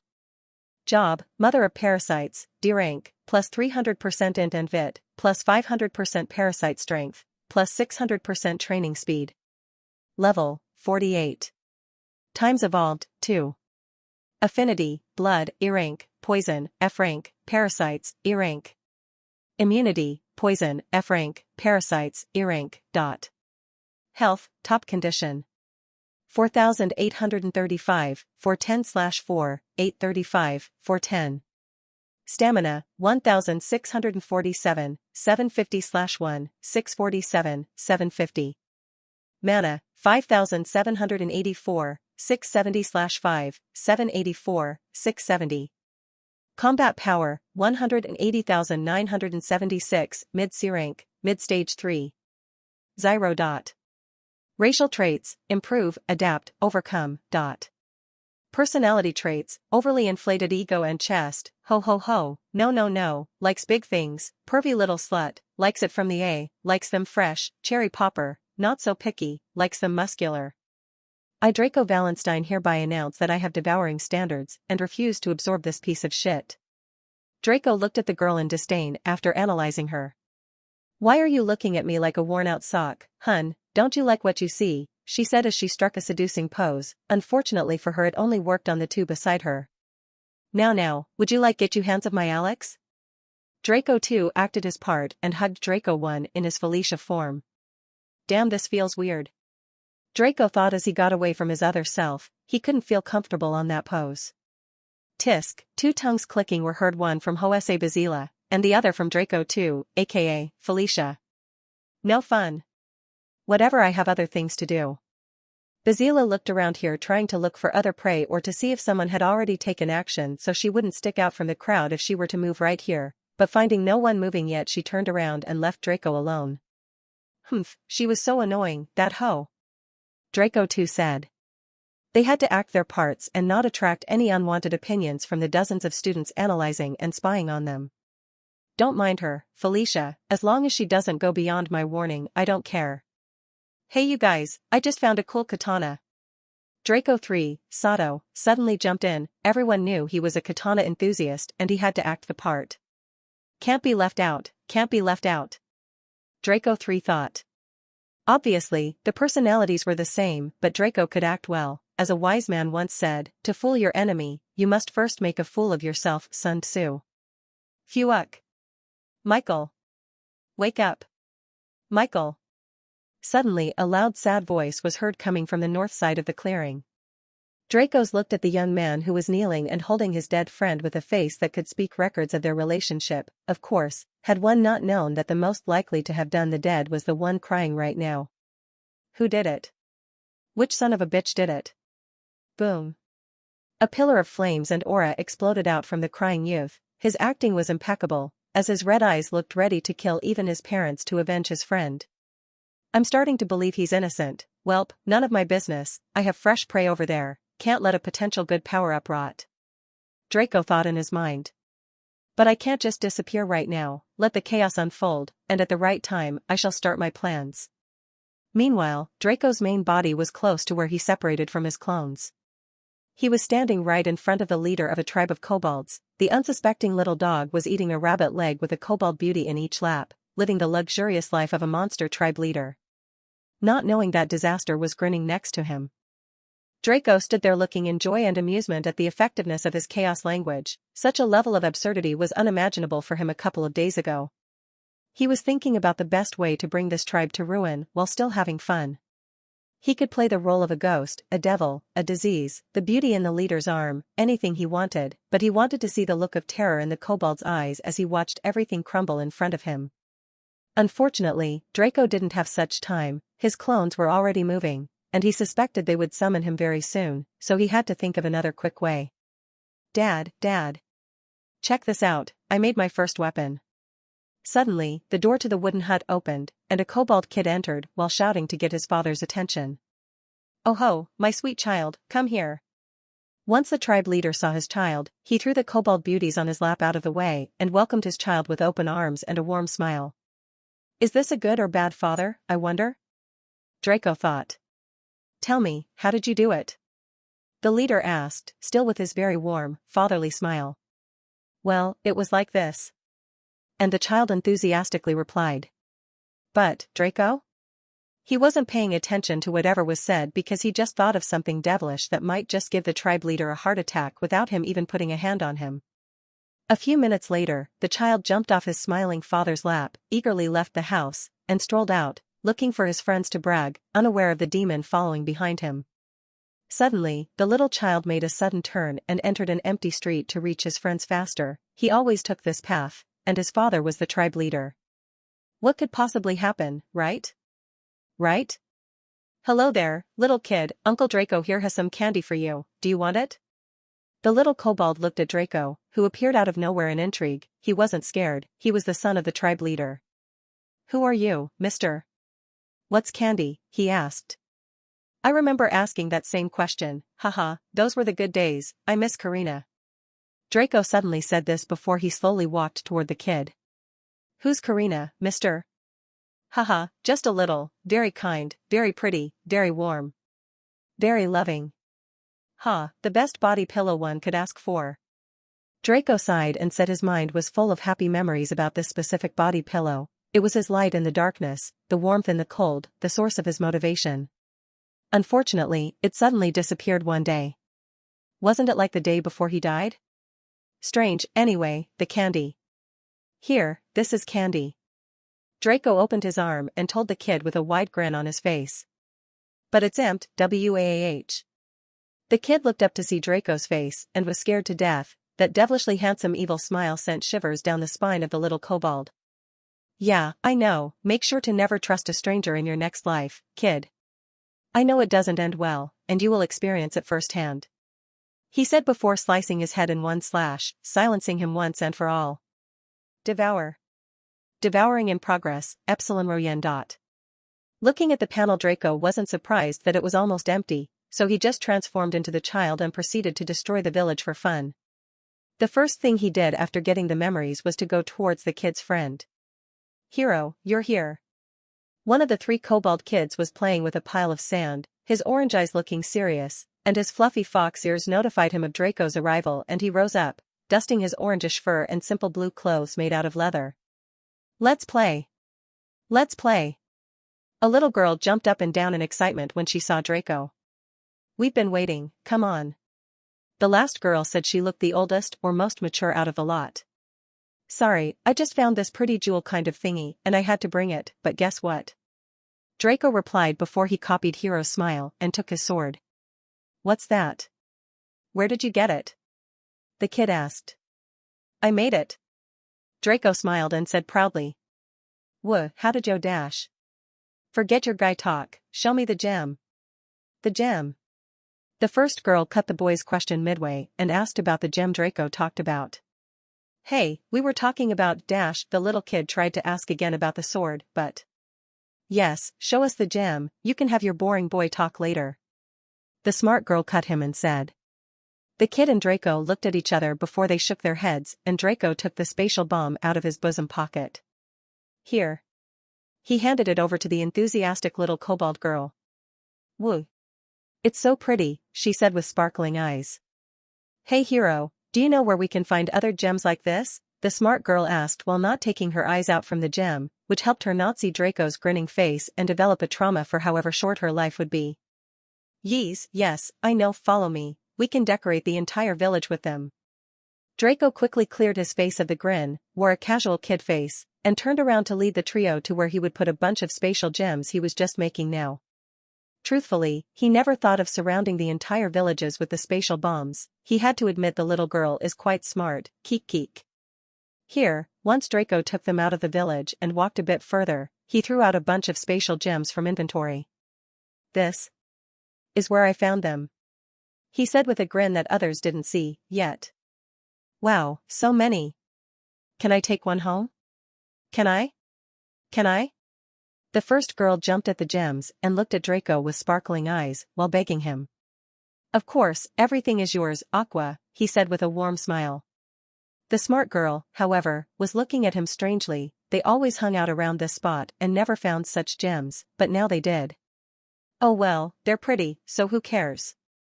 I will take one home too, the girl said. I will take on two, the kid said. Didn't you not like this girly stuff as you said? The enthusiastic girl asked while trying to imitate his actions and voice. Shut up. Ha, they laughed, and Draco laughed, but each of them for different reasons. Hero, here. The enthusiastic girl approached Draco and took something out of her pocket. It was a flower-like pink crystal that looked like the girl's treasure. She gave Draco a big smile and handed it over. Wasn't this your mom's last birthday gift to you? Draco looked at her strangely and asked. The little kobold girl brought down her head shyly and said. It's because you're always good to me. Draco didn't know what to say. Just take it, dummy, it's bad to leave a girl hanging like that. The smart girl of the group said, seemingly a little jealous. Haha, thank you, Aqua, you're the sweetest girl ever, I will make sure to treasure this.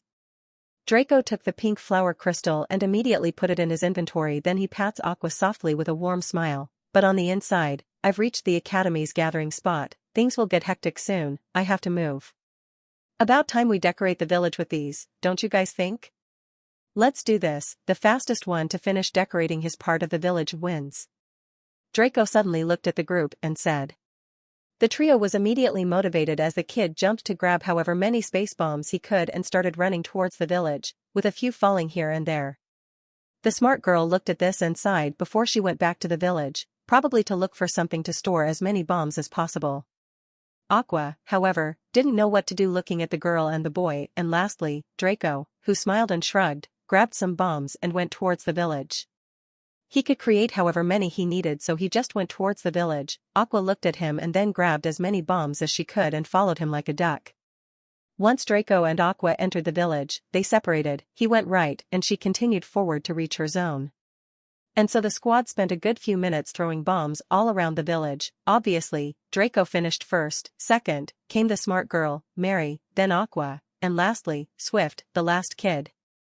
The kobolds had a tendency to name girls prettily and boys something that had to do with strength and manly attributes. And so once the squad finished, they gathered back in the sandy area where Draco first met them, and the smart girl Mary asked. Now what? Draco looked at her and smiled warmly, then his smile distorted into an evil grin. It's time to say bye-bye, it was fun while it lasted. Wah! Hero's making a scary face. Aqua started crying. Water dash. Skaboom.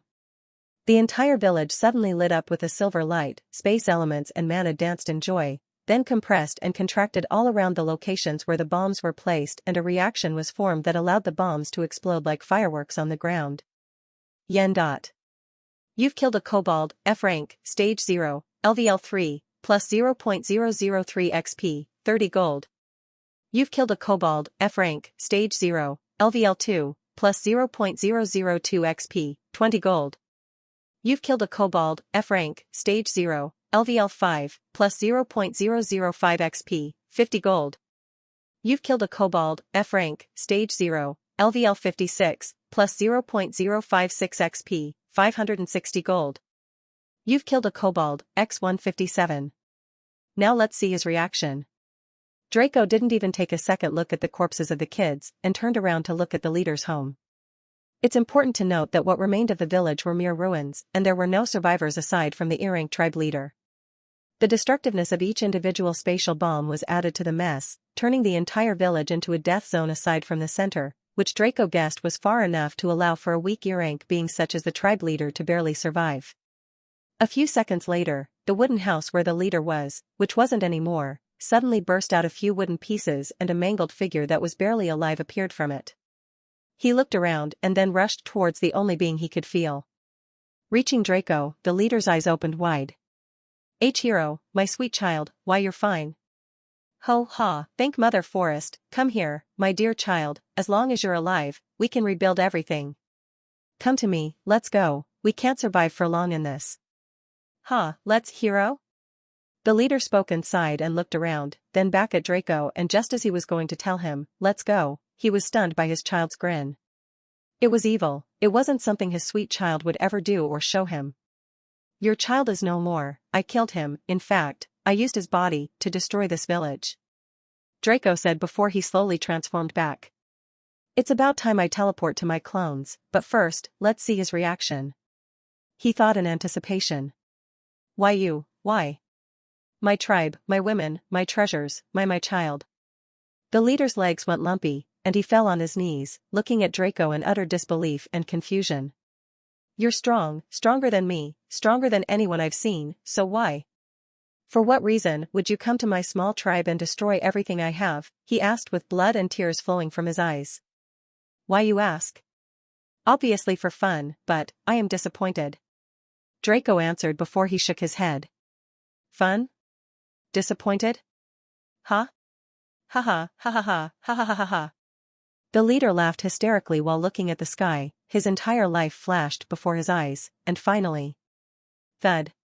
He died of shock, confusion, grief, sadness, loss of hope and will to live. Indeed, such a series of events was far too much for the weak soul of a lesser monster to handle. That was very unexpected. Draco looked at the dead leader in confusion. Oh well, the fireworks were fun, and I had enough of a warm-up. Time to go. Devouring. Devouring in progress. Added stats, combat power, 20,920.9. Condition stabilized. You gained the following transformations, Kobold. You've gained the following racial traits, Tried Bounds. XP plus 1 million. You leveled up. You are now level 6, XP, 147, 733/600, 000, dot. SP plus 20, skill points plus 45,910, gold plus 176,325. Integrating memories. Achievement unlocked, look, fireworks. Destroy an entire village/tribe to ruin with explosives, plus 150% boost to all stats. Devouring complete. Chaotic presence obstruction, Draco went invisible again and, transfer. The moment he transferred to his clone's location what he saw was chaos. The fire student who killed his friend's plan wasn't just to make an excuse and cover for him poisoning his partner, but it was to start, yes, it was to light up the fire in every predator's heart so they start moving to kill students left and right. Such an act wasn't uncommon even in the academy grounds, but they knew that here they had far higher chances to raise to the heavens than beneath the prying eyes of the tower. And so the plan worked. A few seconds after the fire student exploded, more than 5 bodies fell down, dead. 2 were friends, 3 were separate, and this isn't including those outside the clearing. No one was surprised, no one was confused, but everyone was on guard, against other students, against their classmates, against their friends, heck even against themselves. Now how the killing worked is that every student tries to be as stealthy as possible and to never use his own job skills or techniques unless they were confident to not be found out like the professional predator hoe that came for Draco. And second of all, they knew they only had around 15 minutes before the instructors came out to take their classes around to raid dungeons and monsters. Of course, that won't stop them from thinking of other ways to kill students, but the chance to meet thousands of students in one place, that came once in a blue moon. Draco looked at all of this without moving. The chance of others trying to kill him was high, but he wasn't scared of anyone. His CP was at 1.4 million. He could take on even the instructors, not to mention third or the ghost-like fourth-year students. But his clones weren't that strong, and even though fourth-year students weren't visible anywhere aside from 2 or 3 who were not caring or flirting around, so Draco had to stay on guard. Epsilon Upsilon dot. For now, he has to go and devour those sitting prey and enjoy a lot of free boons. Moving right next to the fire student and his friend, Draco raised his hand and said, devouring. Looking at the panel he was delighted, then he moved to the second, third, fourth, and fifth, and by the time he devoured them all and was at 3 a sixth corpse appeared, and so he devoured it, finally surpassing 4.2. Draco was currently enjoying the rapid surge in power and the influx of skills, jobs, boosts, wealth, skill points, affinities, and immunities. However, the students weren't having it. The fire student was still seemingly fuming with anger and looking left and right for any prey while working his brain on overload to think of various plans and how to move now that most of his previous plans were in motion. Then, he saw a student that was the perfect prey. You were close to us, right? Are you the one who killed my friend? You have that poison gas skill, don't you? Look at my friend's almost popping veins and purple face. Give me an explanation right now, or I have all the right to kill you. He said, almost not able to hold his grin anymore over his angry face. What friend? The student said, looking at him with a mocking grin. Are you making fun of me? My dear friend who is dead, right? He was just getting angry for real when he turned around and... Michael? Michael? Where are you? Michael wasn't there. Similarly, the students who were keeping an eye on any irregularity were shocked when suddenly the dead students disappeared one after the other. Now they knew many space, light, and other element students who could do this in so many ways. However, none of them were this fast nor this smooth. Chaos started to ensue among the students. Now they feared death, but they feared an unknown enemy even more. At this rate, they might die a second later and not even have a guess who did it, especially the knowledgeable and attentive students. They were freaking out right now. They saw how all the others died, and if not, they had guesses that were 99% true due to various analysis and skills, but the disappearance of corpses? They didn't know shit. And for students who bet their lives on knowledge and never being in the dark, they had severe trauma of the unknown. This is fun. So much progress in a few seconds. But this isn't enough. I need more. There are thousands of students here. If I kill 1% of them, I reach mid rank, 10% mid-S rank, 100%, and I can run rampant in this entire continent. Draco thought in his head. His ecstasy and craziness were rising and his love and hunger for power were building up. Of course, he knew he couldn't kill that many of them. There was neither time nor was it the time for such a thing, but I will kill as many as I can. Time to create a new chaos spell. Chaotic Deathbringer, that was the new word spell Draco came up with, and how he imagined it to be and how it works is utterly hideous as it cuts any escape path for anyone who doesn't have immunity to every single one of Draco's affinities. First of all, it cut one's fate. Cutting one's fate means death in any language, but Draco wasn't satisfied and neither was his chaos language, and so he added death itself to the mix, not to mention his body and blood affinity. At Draco's current affinity rank, D rank plus, he could do more things with his affinities than most, and one of the things he could do was use their inverse effect or exert them directly on others. He could use air to suck the oxygen out of one's body, mess with one's blood circulation, make one's mana go haywire as if he practiced an incomplete or harmful technique, and many, many more things. And so, the second Draco chose his target, it was a sure death. Now he could have chosen the fire student to create an even bigger sense of fear, or those students who had the highest chance of being the killers, but he was far more concerned about the attentive ones, those sitting in the back and paying attention to the smallest details. Those were the ones that could smell and snuff him out. So Draco looked at a bespectacled student who was in his third year. The teen was sitting atop a hill made by using nature magic. He was supposedly calm, but if one was very observant, they could see that he was slightly nervous, looking left and right and using any means possible. Draco smiled enchanted. Chaotic Deathbringer. Rumble rumble thud. After the silent death of the scout, silence ensued. No one else died or was killed, no other scout was looking anymore, and everyone's attention turned towards the scout. Now this was the reason why it was a bad idea to kill in front of these students, because it instantly makes you a target. Unfortunately for them, they had no way to find Draco. Or did they? One of the scouts was looking at the new corpse as his mind thought of many ideas. Who is it? How come I don't know? How can I find him? Where is he hiding? What skill is he using? What method can I use to find? Are there any clues? Everyone is shocked by what's transpiring. There are some chickening out, the weak ones especially, and the strong ones are getting more cautious. Is there any there? He thought as he looked at the Draco clones that although they tried to blend in, you can't just fake something you think is normal, especially if you're this immersed. Out of everyone here, they're the calmest. I will be dumb if I can't figure out something, but I can point at them and see how it unfolds.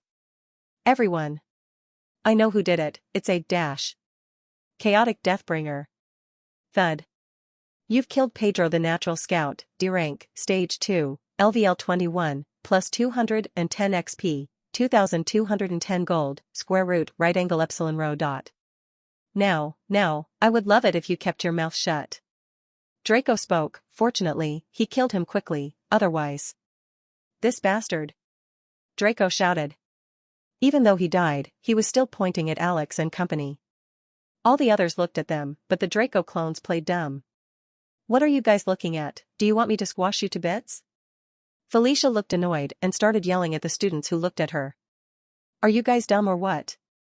All our abilities are known to you all. Sato said. Yeah, but what if Alex caught a new summon, like a ghost or something? Some students said. Yeah. How can we be sure that you're not the killer? Another chimed in. You're trying to escape the blame, aren't you? And another added. You killed Michael, didn't you? The fire student said his excitement was unable to be hidden. If all went well, he could even catch such a big fish. You guys can say whatever you want, it's not me, and even if I were, all of you combined can't do shit to me. Alex looked at them all and said. This cocky, son of a dash. Before the students could start another round, the glass dome in the middle of the clearing was shattered beautifully, and the instructors came out, right after Draco finished devouring his fourth prey. Yeah, he didn't stop, and he didn't forget to devour his killings either. Chaotic Deathbringer was a skill that used the entirety of Draco's mana to subsist for a cooldown or any other condition, aside from the fact that he currently needs to know the exact location of whoever he wants to kill. But it wasn't so much of a nuisance, because his entire mana regenerated in 1 second. And his stats?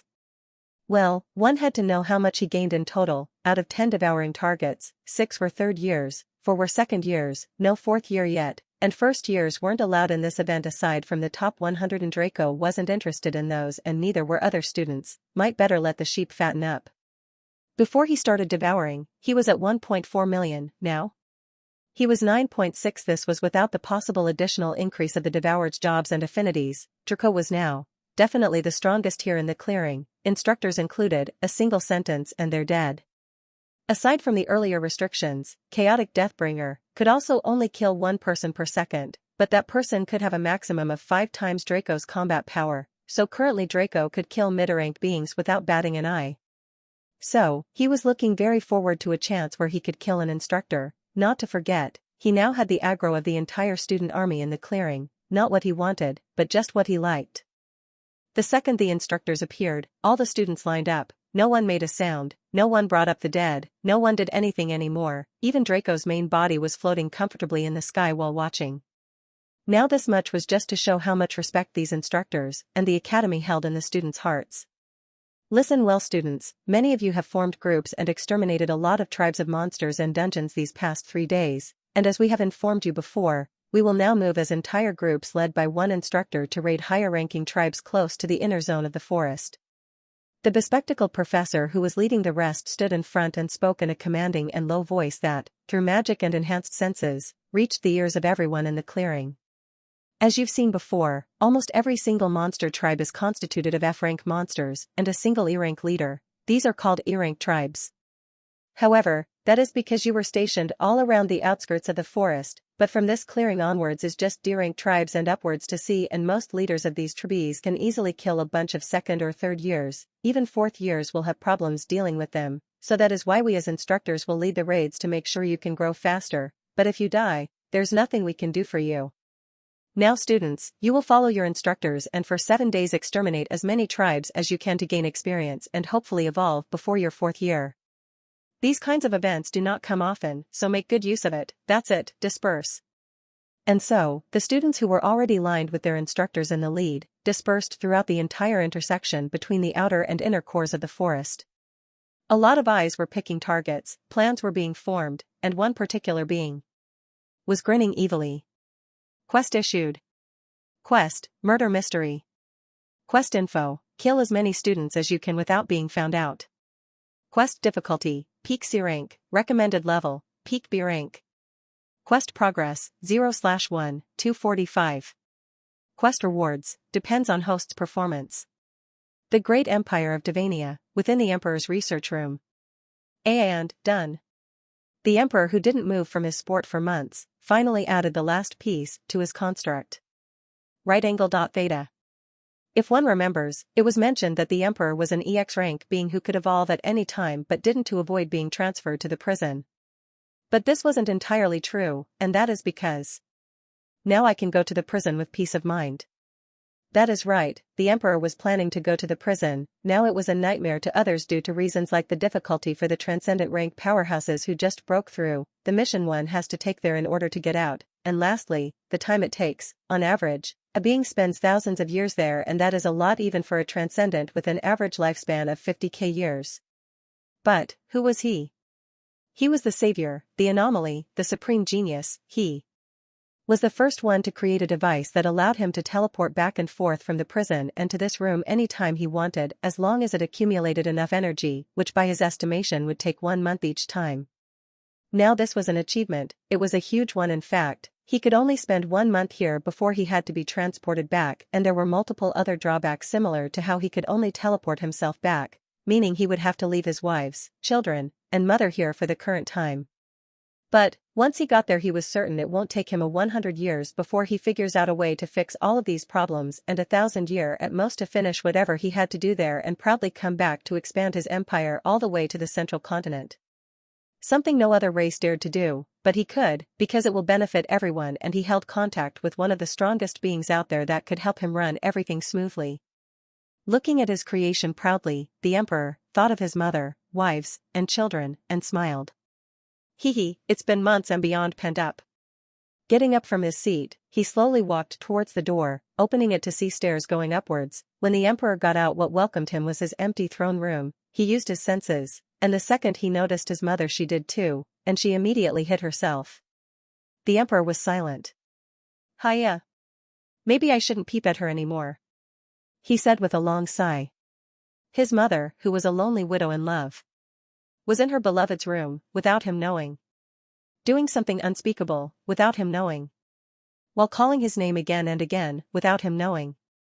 The poor man David, who was sent as the commander of the army aiming for the heart of the forest, was feeling very sick these days, as if someone were calling him, screaming his name, wanting him so badly. The only thing he knew was that if only it was who he wanted her to be, but that's unlikely, right? The poor commander thought while asking the skies. Back to the Emperor, who didn't search for nor speak with his mother because he knew it would take a while before she got over her embarrassment enough to talk with him, and so he smiled mischievously as he found who he was looking for. Teleport. The Emperor spoke softly. PHWT. Whatever happened afterwards will only be known by the 15 beings. What happened to Shimuji? This was a question that probably no one thought of. Was he dead? Was he still alive? If he's dead, then was he cut to pieces or burned? And if he's burned, was it rare, medium, or congratulations?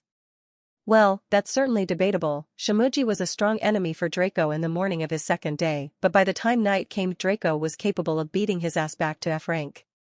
But since Draco slept and was cursed with his deep sleep tendency, aka hypersomnia, he failed the mission to kill him, and therefore he only had slight interest in knowing the fate of the first one he acknowledged as stronger than him, no matter how weaker compared to Draco he is right now.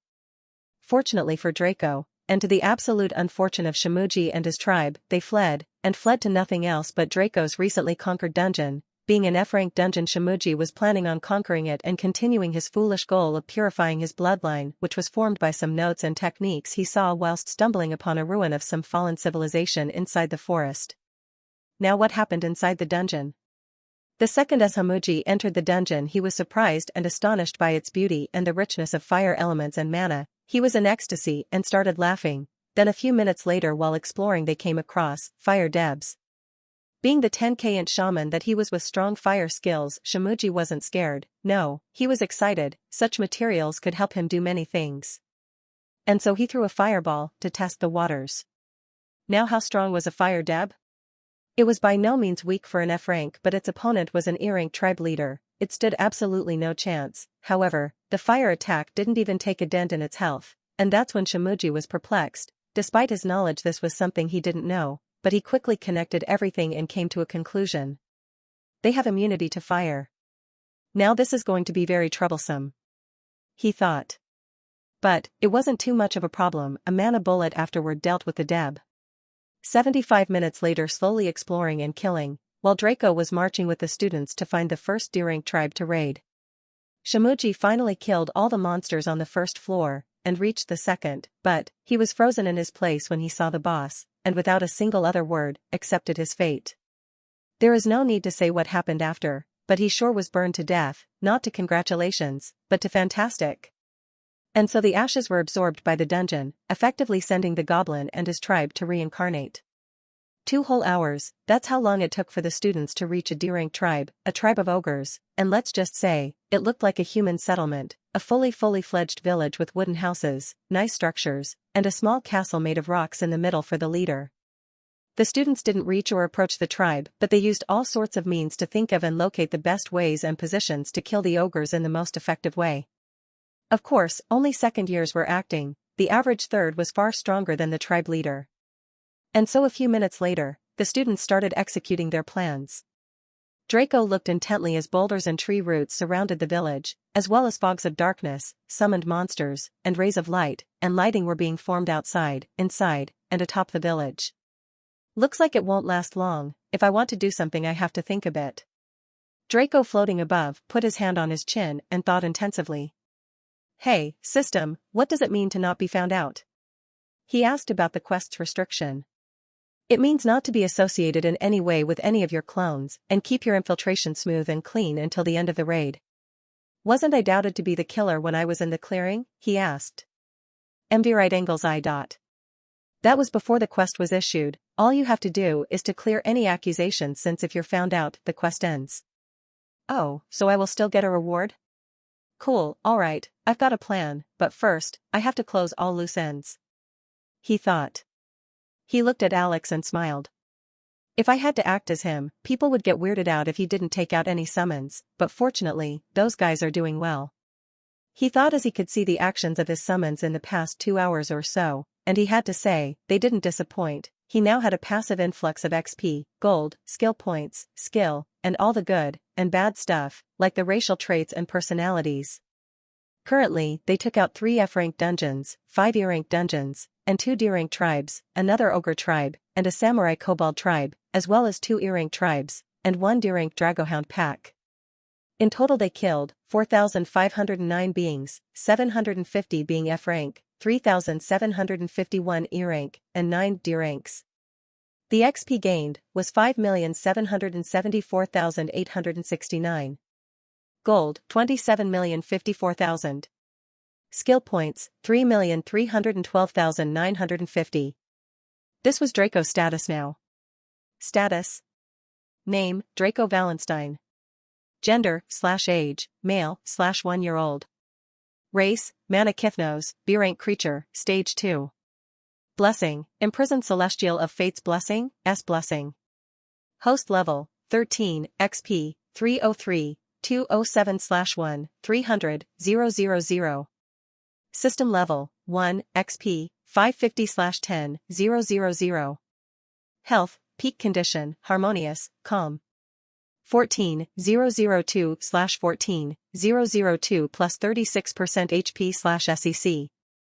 Stamina, 12, 165/12, 165 plus 9% stamina/SEC.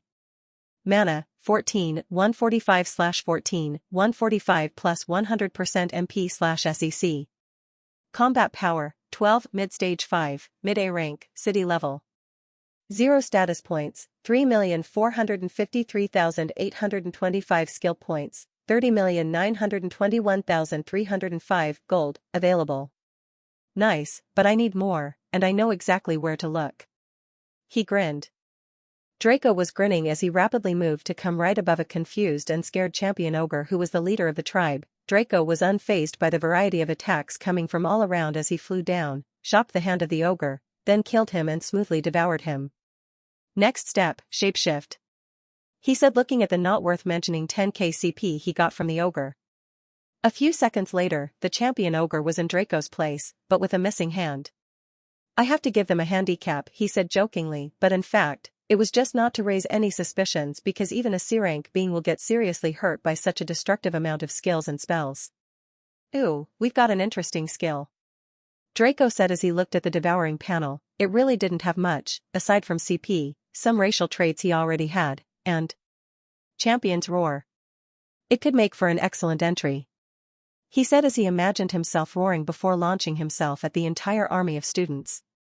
Now I won't have to limit myself to second years, he thought. Well, let's get moving. Boom. The first thing Draco did was jump all the way to the wall of the village. Crash. Landing steadily, he looked at the students, and the second they saw him, he grinned, stood straight, and roar. With a job like Sound Master, he got from one of the third-year students. He was a calamity to anyone below, let's just say 1 million CP. And who aside from the instructor had above that? Zboom crack kook boom thud. Some first and second-year students who had low defenses already fell to the ground unconscious or had their heads exploded to bits. The witty ones already used all they had for defenses, and most third years weren't affected. You've killed X102 Academy students, plus 461 XP, 168,500 gold. Once the roar stopped, Draco looked at the students and said, "Welcome there, humans. Did you like my present? How does it feel to be attacked from nowhere, huh? I, C-rank, champion ogre, Agadon, shall make sure I erase you from existence. Get ready. Humans." Draco, holding his grin back, used all the information about the champion ogre he absorbed and used it, only changing the rank to make it more believable, making the students think it was an anomaly. C-rank? It can't be, I made sure it was D-rank before I planned the attack. One of the nerdy students held his glasses while mumbling under his breath. It might have evolved right there, another said, but he got stares all around that made sure to convey the question, are you dumb?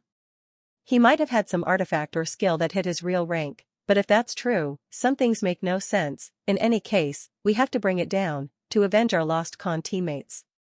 Yeah, you're right. Let's go, boys. Go, this time it was Sato who spoke. Draco looked at all of this in silence, but in fact, he was really thinking of the next chaos language spell to make, and also how to conclude this entire fight.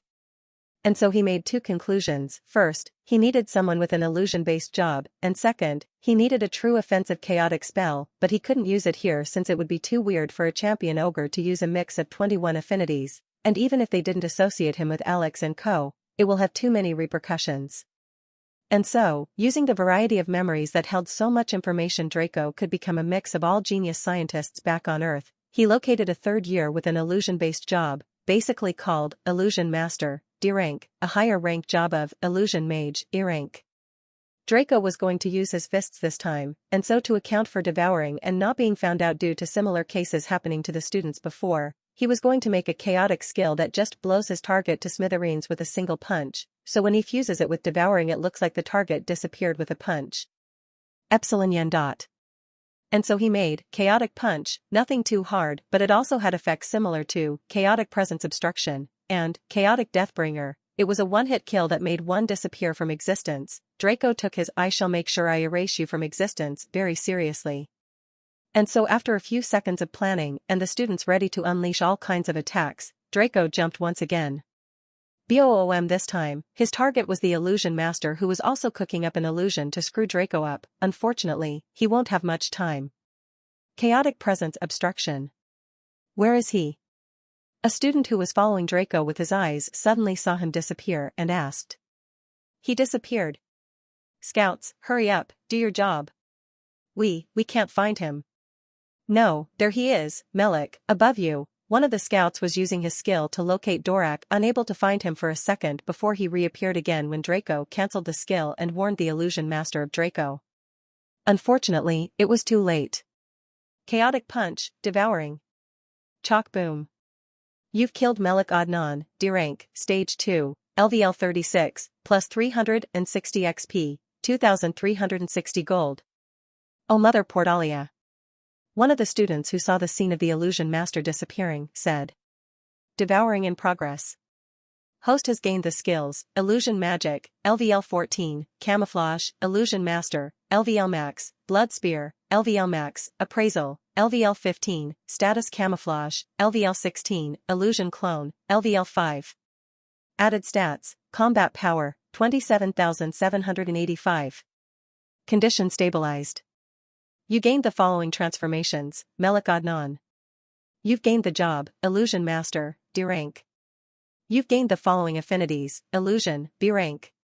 You've gained the following immunities, Illusion, D rank.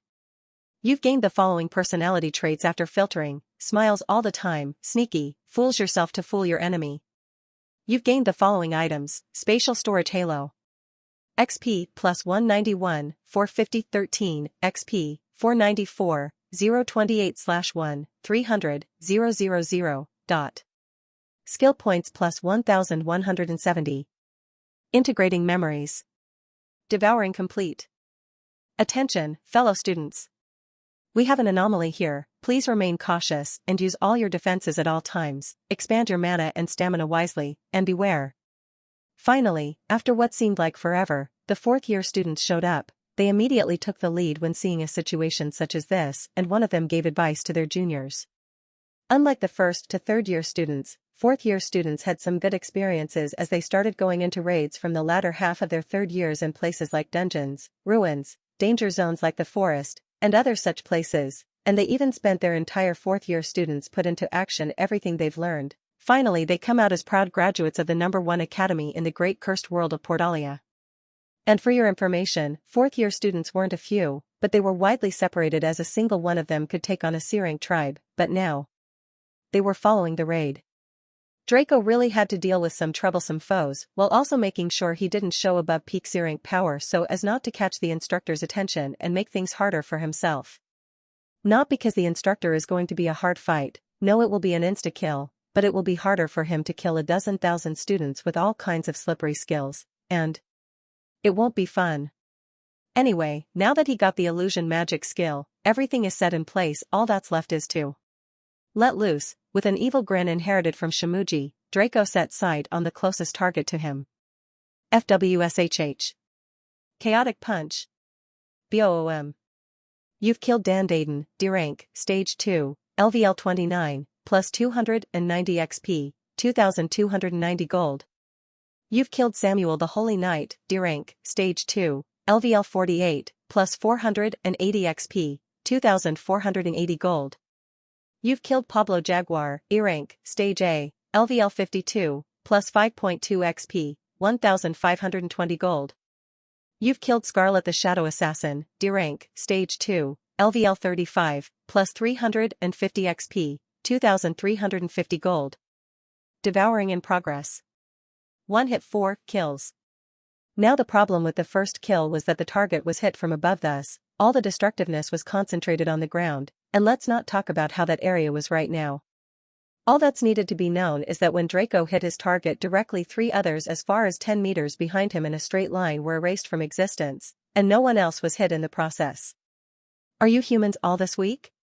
Fucking monster. Eat my shit, stinky ground. One of the students who was amongst the least disliked in school looked at Draco in anger after his girlfriend of 2 years was killed by him. Draco heard him and looked at the ground only to find it stinky indeed. You are dead. One sentence changed everything. Now we have known Draco for a good time, but so far, he has never been angry, and for the record, never in his life. Having transmigrated here, many things changed, and the biggest change was Draco himself. From the most kind-hearted human on Earth to the increasingly mad and ruthless demon he was now. What was the first angry experience to most? Probably no one remembered. Yes, Draco succumbed to rage, but going berserk and anger are two different things. Dashing right in front of the stinky student, Draco's champion ogre form, which was huge compared to the student, caught him by the neck, opened his mouth widely, and bit down. Kaya! Monster! Finally, one of the girls couldn't hold it back anymore, no matter how calm the students were trained and thought to be. Epsilon Theta. But Draco didn't care anymore, burning the corpse with fire, not even bothering to devour it. He spit and looked at the next target before he moved. Chaotic Punch. You've killed Academy Student X3. devouring in progress. Boom. He jumped and killed another target, and another, and slowly but surely, his anger turned into fun and a wide grin on his face. Smashing others to oblivion sure is nice. You've killed Academy Student X21. It can't go on like this. One of the students said in fear, it wasn't supposed to be like this, it was supposed to be an easy extermination of a D-rank tribe. What are the upper ranks doing? And where are the fourth years who just talked? Another said. It can't continue like this, we should fuse our skills. Each with their groups, now. Damn ITTT. All students shouted and grouped, Alex and Co included, and they then started using their skills, this time together to add to the destructiveness and attack Draco from all sides, if not to kill him then at least to hold him back enough for the truly capable students to move. Nature's enemy. Black light. Lightning strike. Flash and clap. Snake summoning. One strike. Triple thrust. Blood spears. All kinds of attacks were being spelled out one after the other. Draco stopped in his tracks, looked at all of this with a grin, and spoke a new chaotic spell. Chaotic barrier.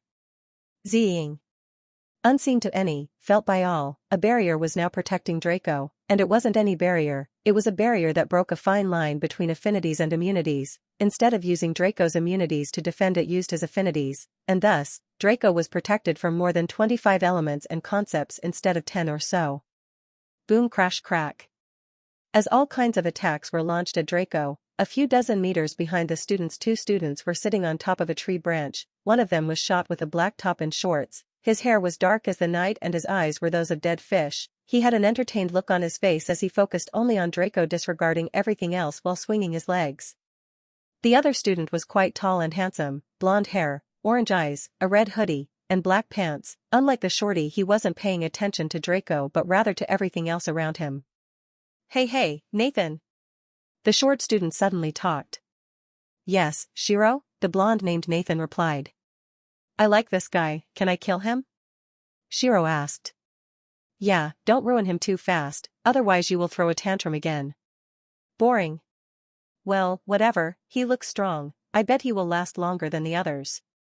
Shiro jumped from his tree branch and disappeared in the sky, no one noticing him just yet, aside from Draco, who could feel anyone 30 kilometers around him since his sensing skills gained 2 levels after he reached LVL 20 recently.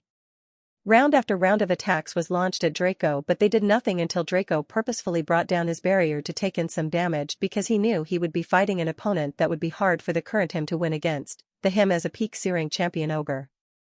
And so after finally dealing some damage to the monster before them, the students got cocky. They started getting closer, launching risky attacks and not caring much for their mana, as they thought they could kill him soon. And that's when Draco thought of a new spell, a spell that was referenced from the Champion Ogre's Roar. It was utterly destructive, and its potential damage in the current state of things was something that put a smile on Draco's face.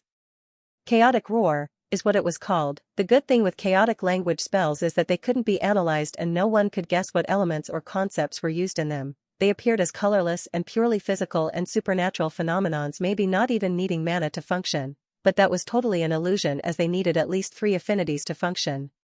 Draco looked left and right, grinned, took a deep breath in, and opened his mouth widely. Oh no. It's the roar again, everyone put up your SHI dash. Chaotic roar. Boom, crash, vroom, zing.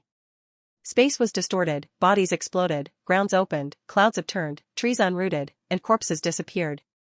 What was once a part of the forest that had a small-sized monster tribe in it turned into what looked like a remnant of a battlefield. First, second, third, fourth years, and even the instructor were all shocked, the surviving ones of course, but when they looked around to locate the champion ogre, he was nowhere to be found. Around 314 students, mostly second and third years, were killed, with no traces remaining. In total the champion ogre killed 445 students, 203 were third years, 198 second years, and the remaining 44 were all first years. Out of the 445, 102 were the corpses he killed with the first roar, and he was finally able to devour now, before he went invisible, making this look somewhat like a suicide attack since it was too strong of an attack for a peak C rank. But if they thought of him as some anomaly or something made by one of their many enemies, he was by far not the first. Obviously, starting now, he couldn't use this same method and had to resort to more sneaky ways and use the hit and run tactic mostly. Looking at the reality of what was happening, around 4% of all students died in the first raid. Was this really normal? They were in groups of 3 and destroyed many A-rank villages, and no one even came close to dying, and now they raised the rank a single digit higher and the death rate skyrocketed to 40,000%?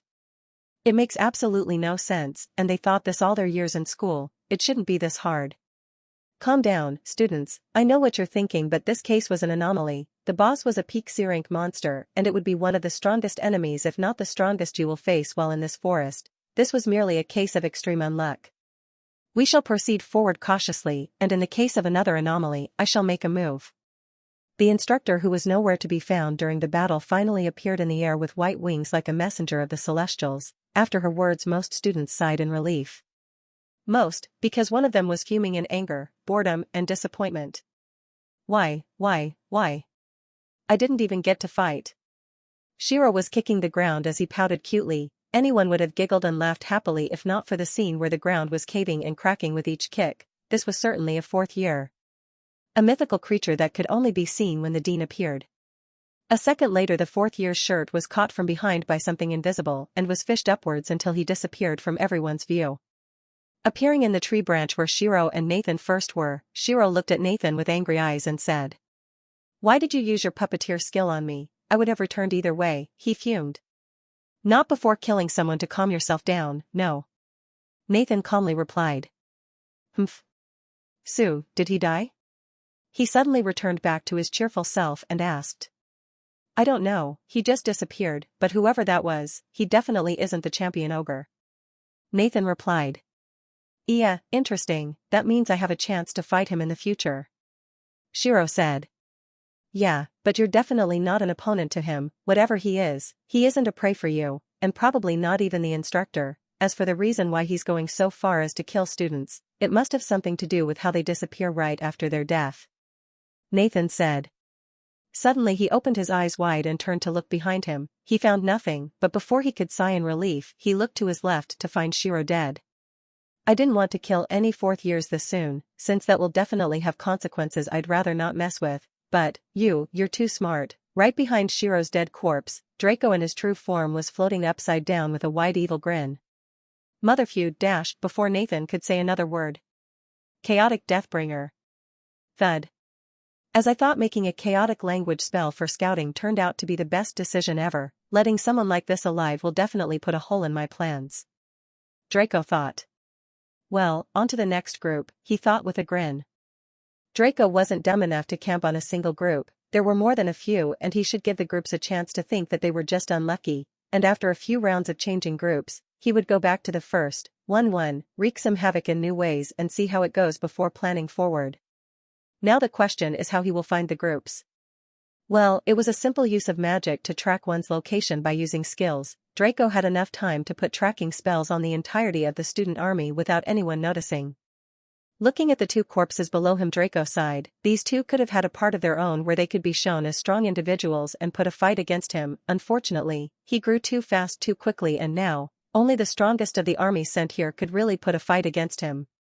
After killing 445 students, his status was vastly different, having already reached mid-S rank, so he currently really didn't have any need to continue killing the students. Indeed, that would have been the case had he not known the kind of enemies he would have to deal with. Of course, after reaching a satisfactory CP, he will move on to the inner circle where the B, A, and S-rank tribes were living. Aside from CPs, students had jobs, techniques, and treasures, things monsters wouldn't have. The amount of affinities he gained from 445 students is more than the amount of affinities this entire forest has. Only after reaching EX rank will he move on to the core area of the forest where the final battle shall take place. He just might battle righteously without trickeries. He might. Devouring in progress. You've gained the techniques: Murder Chronicles, A rank LVL max, Dagger Techniques, 10 forms, 75 ways to remain low-key, A rank LVL max, String Techniques, 12 forms, Added stats: Combat Power, 192,493. Condition stabilized. You gained the following transformations: Shiro and Nathan. You've gained the job: Puppeteer, C rank, plus 600% Agi and Vit, plus 1000% Puppet Power, plus 1200% Training Speed. Hollow Killer, C rank, plus 600% agi and int, plus 1000% assassination proficiency, plus 1200 training speed. You've gained the following affinities: puppeteering, A rank, strings, A rank, murder, A rank. You've gained the following personality traits after filtering: murder strategist, co-op player, team management, team play, fast thinker, quickly agitated, dead eyes, lost in darkness, sharp mind, logical thinker, dot connector, low-key, analytical eyes, strong-headed, tantrum thrower. You've gained the following items: spatial storage Halo X2. XP plus 4,261,500. You leveled up. You are now level 44, XP, 2,531, 300/4, 400, 000, dot. SP plus 10, skill points plus 3,190, gold plus 10. Integrating memories. Achievement unlocked, silence. Kill someone who knows too much, plus 50% boost to all stats. You've gained the title, Mysterious Anomaly, plus 500 all stats, plus 250% physical/magical DMG and defense. Devouring complete. Seeing all of this, what would one think Draco's current stats would be? 447 students in total with some affinities that multiply attributes. We have to first multiply the base CP by the all stat boost, and that is an X 11.5, then by the individual stats, and that is a 42, and lastly divide by /5. And that gives this. Status. Name, Draco Valenstein. Gender/age, male /1 year old. Race, Mana Kithnos, B rank creature, stage 2. Blessing, imprisoned celestial of fate's blessing, S blessing. Host level, 44, XP, 2,531, 300/4, 400, 000. System level, 1, XP, 550/10, 000. Health, peak condition, harmonious, calm. 571, 145/571, 145 plus 90% HP/SEC. Stamina, 239, 170/239, 170 plus 36% stamina/SEC. Mana, 578, 595/578, 595 plus 100% MP/SEC. Combat power, 552 mid-stage 6, mid-S rank, city level. 0 status points, 3,778,845 skill points, 31,921,885 gold, available. Looking at his status, Draco really was thinking of stopping his attacks on students and directly moving on to the inner zone, but well, he had another choice now. The fourth clone. He reached level 40, his skills leveled up and his cloning skill did too, allowing him to summon his fourth clone with 40% of his total CP, making him another mid-S rank powerhouse, which will allow Draco to truly wreak havoc in the entire inner zone and even kill S rank tribe leaders with his chaotic Deathbringer. So now he could work both ways. Summoning his clone, Draco didn't give it any shape this time. They both looked at each other before Draco 4 went towards the inner zone. Draco looked at him go before he focused on one of the trackers he installed, and once he caught one he flew towards it. A few moments later, he was right on top of the resting second group. Grinning evilly once again, he started cooking up a plan that will promise maximum efficiency to milk out the students without any risk of being found out or targeted by the higher echelons of the academy later on. Thinking about it like this, I need to make a second chaotic language spell aimed especially in hiding my existence from all praying eyes such as divinity and whatnot. Having devoured the 2 fourth years, Draco had some new more profound ideas about the academy and the world than he did before, but it wasn't much different. Imagining and creating his chaotic deceiver, he then remembered the latest job he gained and thought of a fun plan. What does it feel like to be the puppeteer behind the scenes? Let's find out. The job and skills Draco got from Nathan were many. Puppeteer was a higher job of strings master. The user infuses mana in his strings, strips control of their weaker targets, and uses them however they want. With Nathan's 75 ways to remain low-key, Draco now learned 12 ways to control. He could use puppets to fight with swords, spears, bows, guns, and also move, talk, dance, and many things with the technique. It was indeed the perfect technique for those seeking the low-keyness, since they won't even need to do anything, just sit behind the scenes and control puppets to do their bidding. The maximum distance he could control the puppets was 300 kilometers before Draco gained the affinity to puppeteering, and it rose to A rank. it now reached 1.2 thousand kilometers. It was indeed obscene, but not to the level of summons and clones. Speaking of summons, Draco didn't have a chance earlier to rise new ones, and he was still stuck at the 3 that made a total of 15 now since Dariel reached max level and was now at level 100. He only had to evolve. As a summon, he had no requirements to evolve, since after evolving his job wouldn't rank up. One thing that would change is his status as a summon and his capabilities. He will be able to talk and think, among other things, plus as Draco summon, he would be utterly broken, emotionally and physically speaking. Those summons were gifted 3 skills, XP multiplier, which wasn't working for today even for the summons, devouring, and summoning. And so Draco made a quickly powering up, ever-growing, utterly overpowered army. Its stats are disgusting to look at, its growth rate frightening to think of, and its behavior chaotic to even stay amidst. Draco's massive pullback was Devouring's absorption of racial and personality traits, which made one go through so many phases in one sitting as they were on crack, depending on who they absorbed. Soon enough we will be able to see a forest army full of eccentric individuals, each with their own quirks. Oh, they're about to move. Draco looked at the second group of students who were resting, finally getting up after a call from the instructor and preparing to launch the fishing hook. Draco was looking for the dangerous-looking individuals, those who were known by all to be murderous, and for others who were the complete opposite, the compassionate who would be doubted by none. He had plans for each of them, but he was more looking forward to watching the play. From his memories, he set his eyes on 6 victims. One was the fire student screaming Michael, a depressed kid that was too psychotic and had a darkness master job. Lastly, it was an assassin. For the kind group, there was a priest full of smiles, a light master, and lastly a shy little girl that had the water master job. If one was attentive enough, one could see the connection between jobs and the person holding it. Indeed, it was nigh impossible to find a kind person with a job like poison mage. But personalities differ widely, and there could be compassionate people with controversial jobs since their mentalities differ. This group was another army of 10,000. Their instructor was a childlike girl, carefree in attitude and lazy. Draco didn't pay any mind to her, since the instructors were currently a danger zone. Puppet snatcher, Draco calmly called. Strings shot out of his hands and directly went for the 6 students that were widely distributed. Some followed and were surrounded by a lot of other students, and some alone. The moment the strings reached their target, they entered through the back of their neck, and the victims froze for a second before Draco took complete control.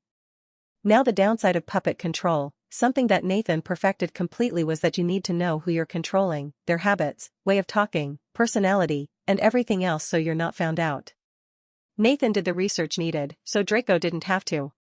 Marco the priest froze for a second, and the girls and boys surrounding him stopped for a second and looked at him. Marco, what happened? Asked a girl. Is something wrong? Another girl said. Haha, he might have just remembered something he forgot about. Let's go, we have a C-rank tribe before us, we have to maximize our gains. One of the boys said. Once Draco took control, he started looking at those surrounding him and smiled. I'm fine, as Lex said I forgot to water my plants at home. Marco said.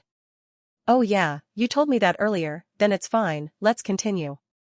One of the girls who was closer to Marco said. Marco was the one followed by the biggest group in this instructor's classes. After him was the assassin. He gathered more than 150 students with sheer power. The students both feared and respected him. He had many lackeys causing trouble on the school grounds, but he was never punished for it, since he wasn't the one acting. In fact, he didn't even know he had lackeys. He killed many and was never compassionate even to those close to him, but, at least his faction members never let themselves be disrespected by those killing their mates. Anyone who touched those following their boss was brutally murdered without questions. This prompted students to gather around him in the hope of the protection promised, but they had to fear being killed by him. The fire student was alone, and so were the depressed, darkness master, and light master. But the shy girl was part of a small group of 9, she was one of the support and everyone loved and protected her. Due to how beautiful she was, she even had a fanbase, but this wasn't really important. What was important is that Draco was going to use them to kill before getting rid of them, so they had no chance of coming out alive after this.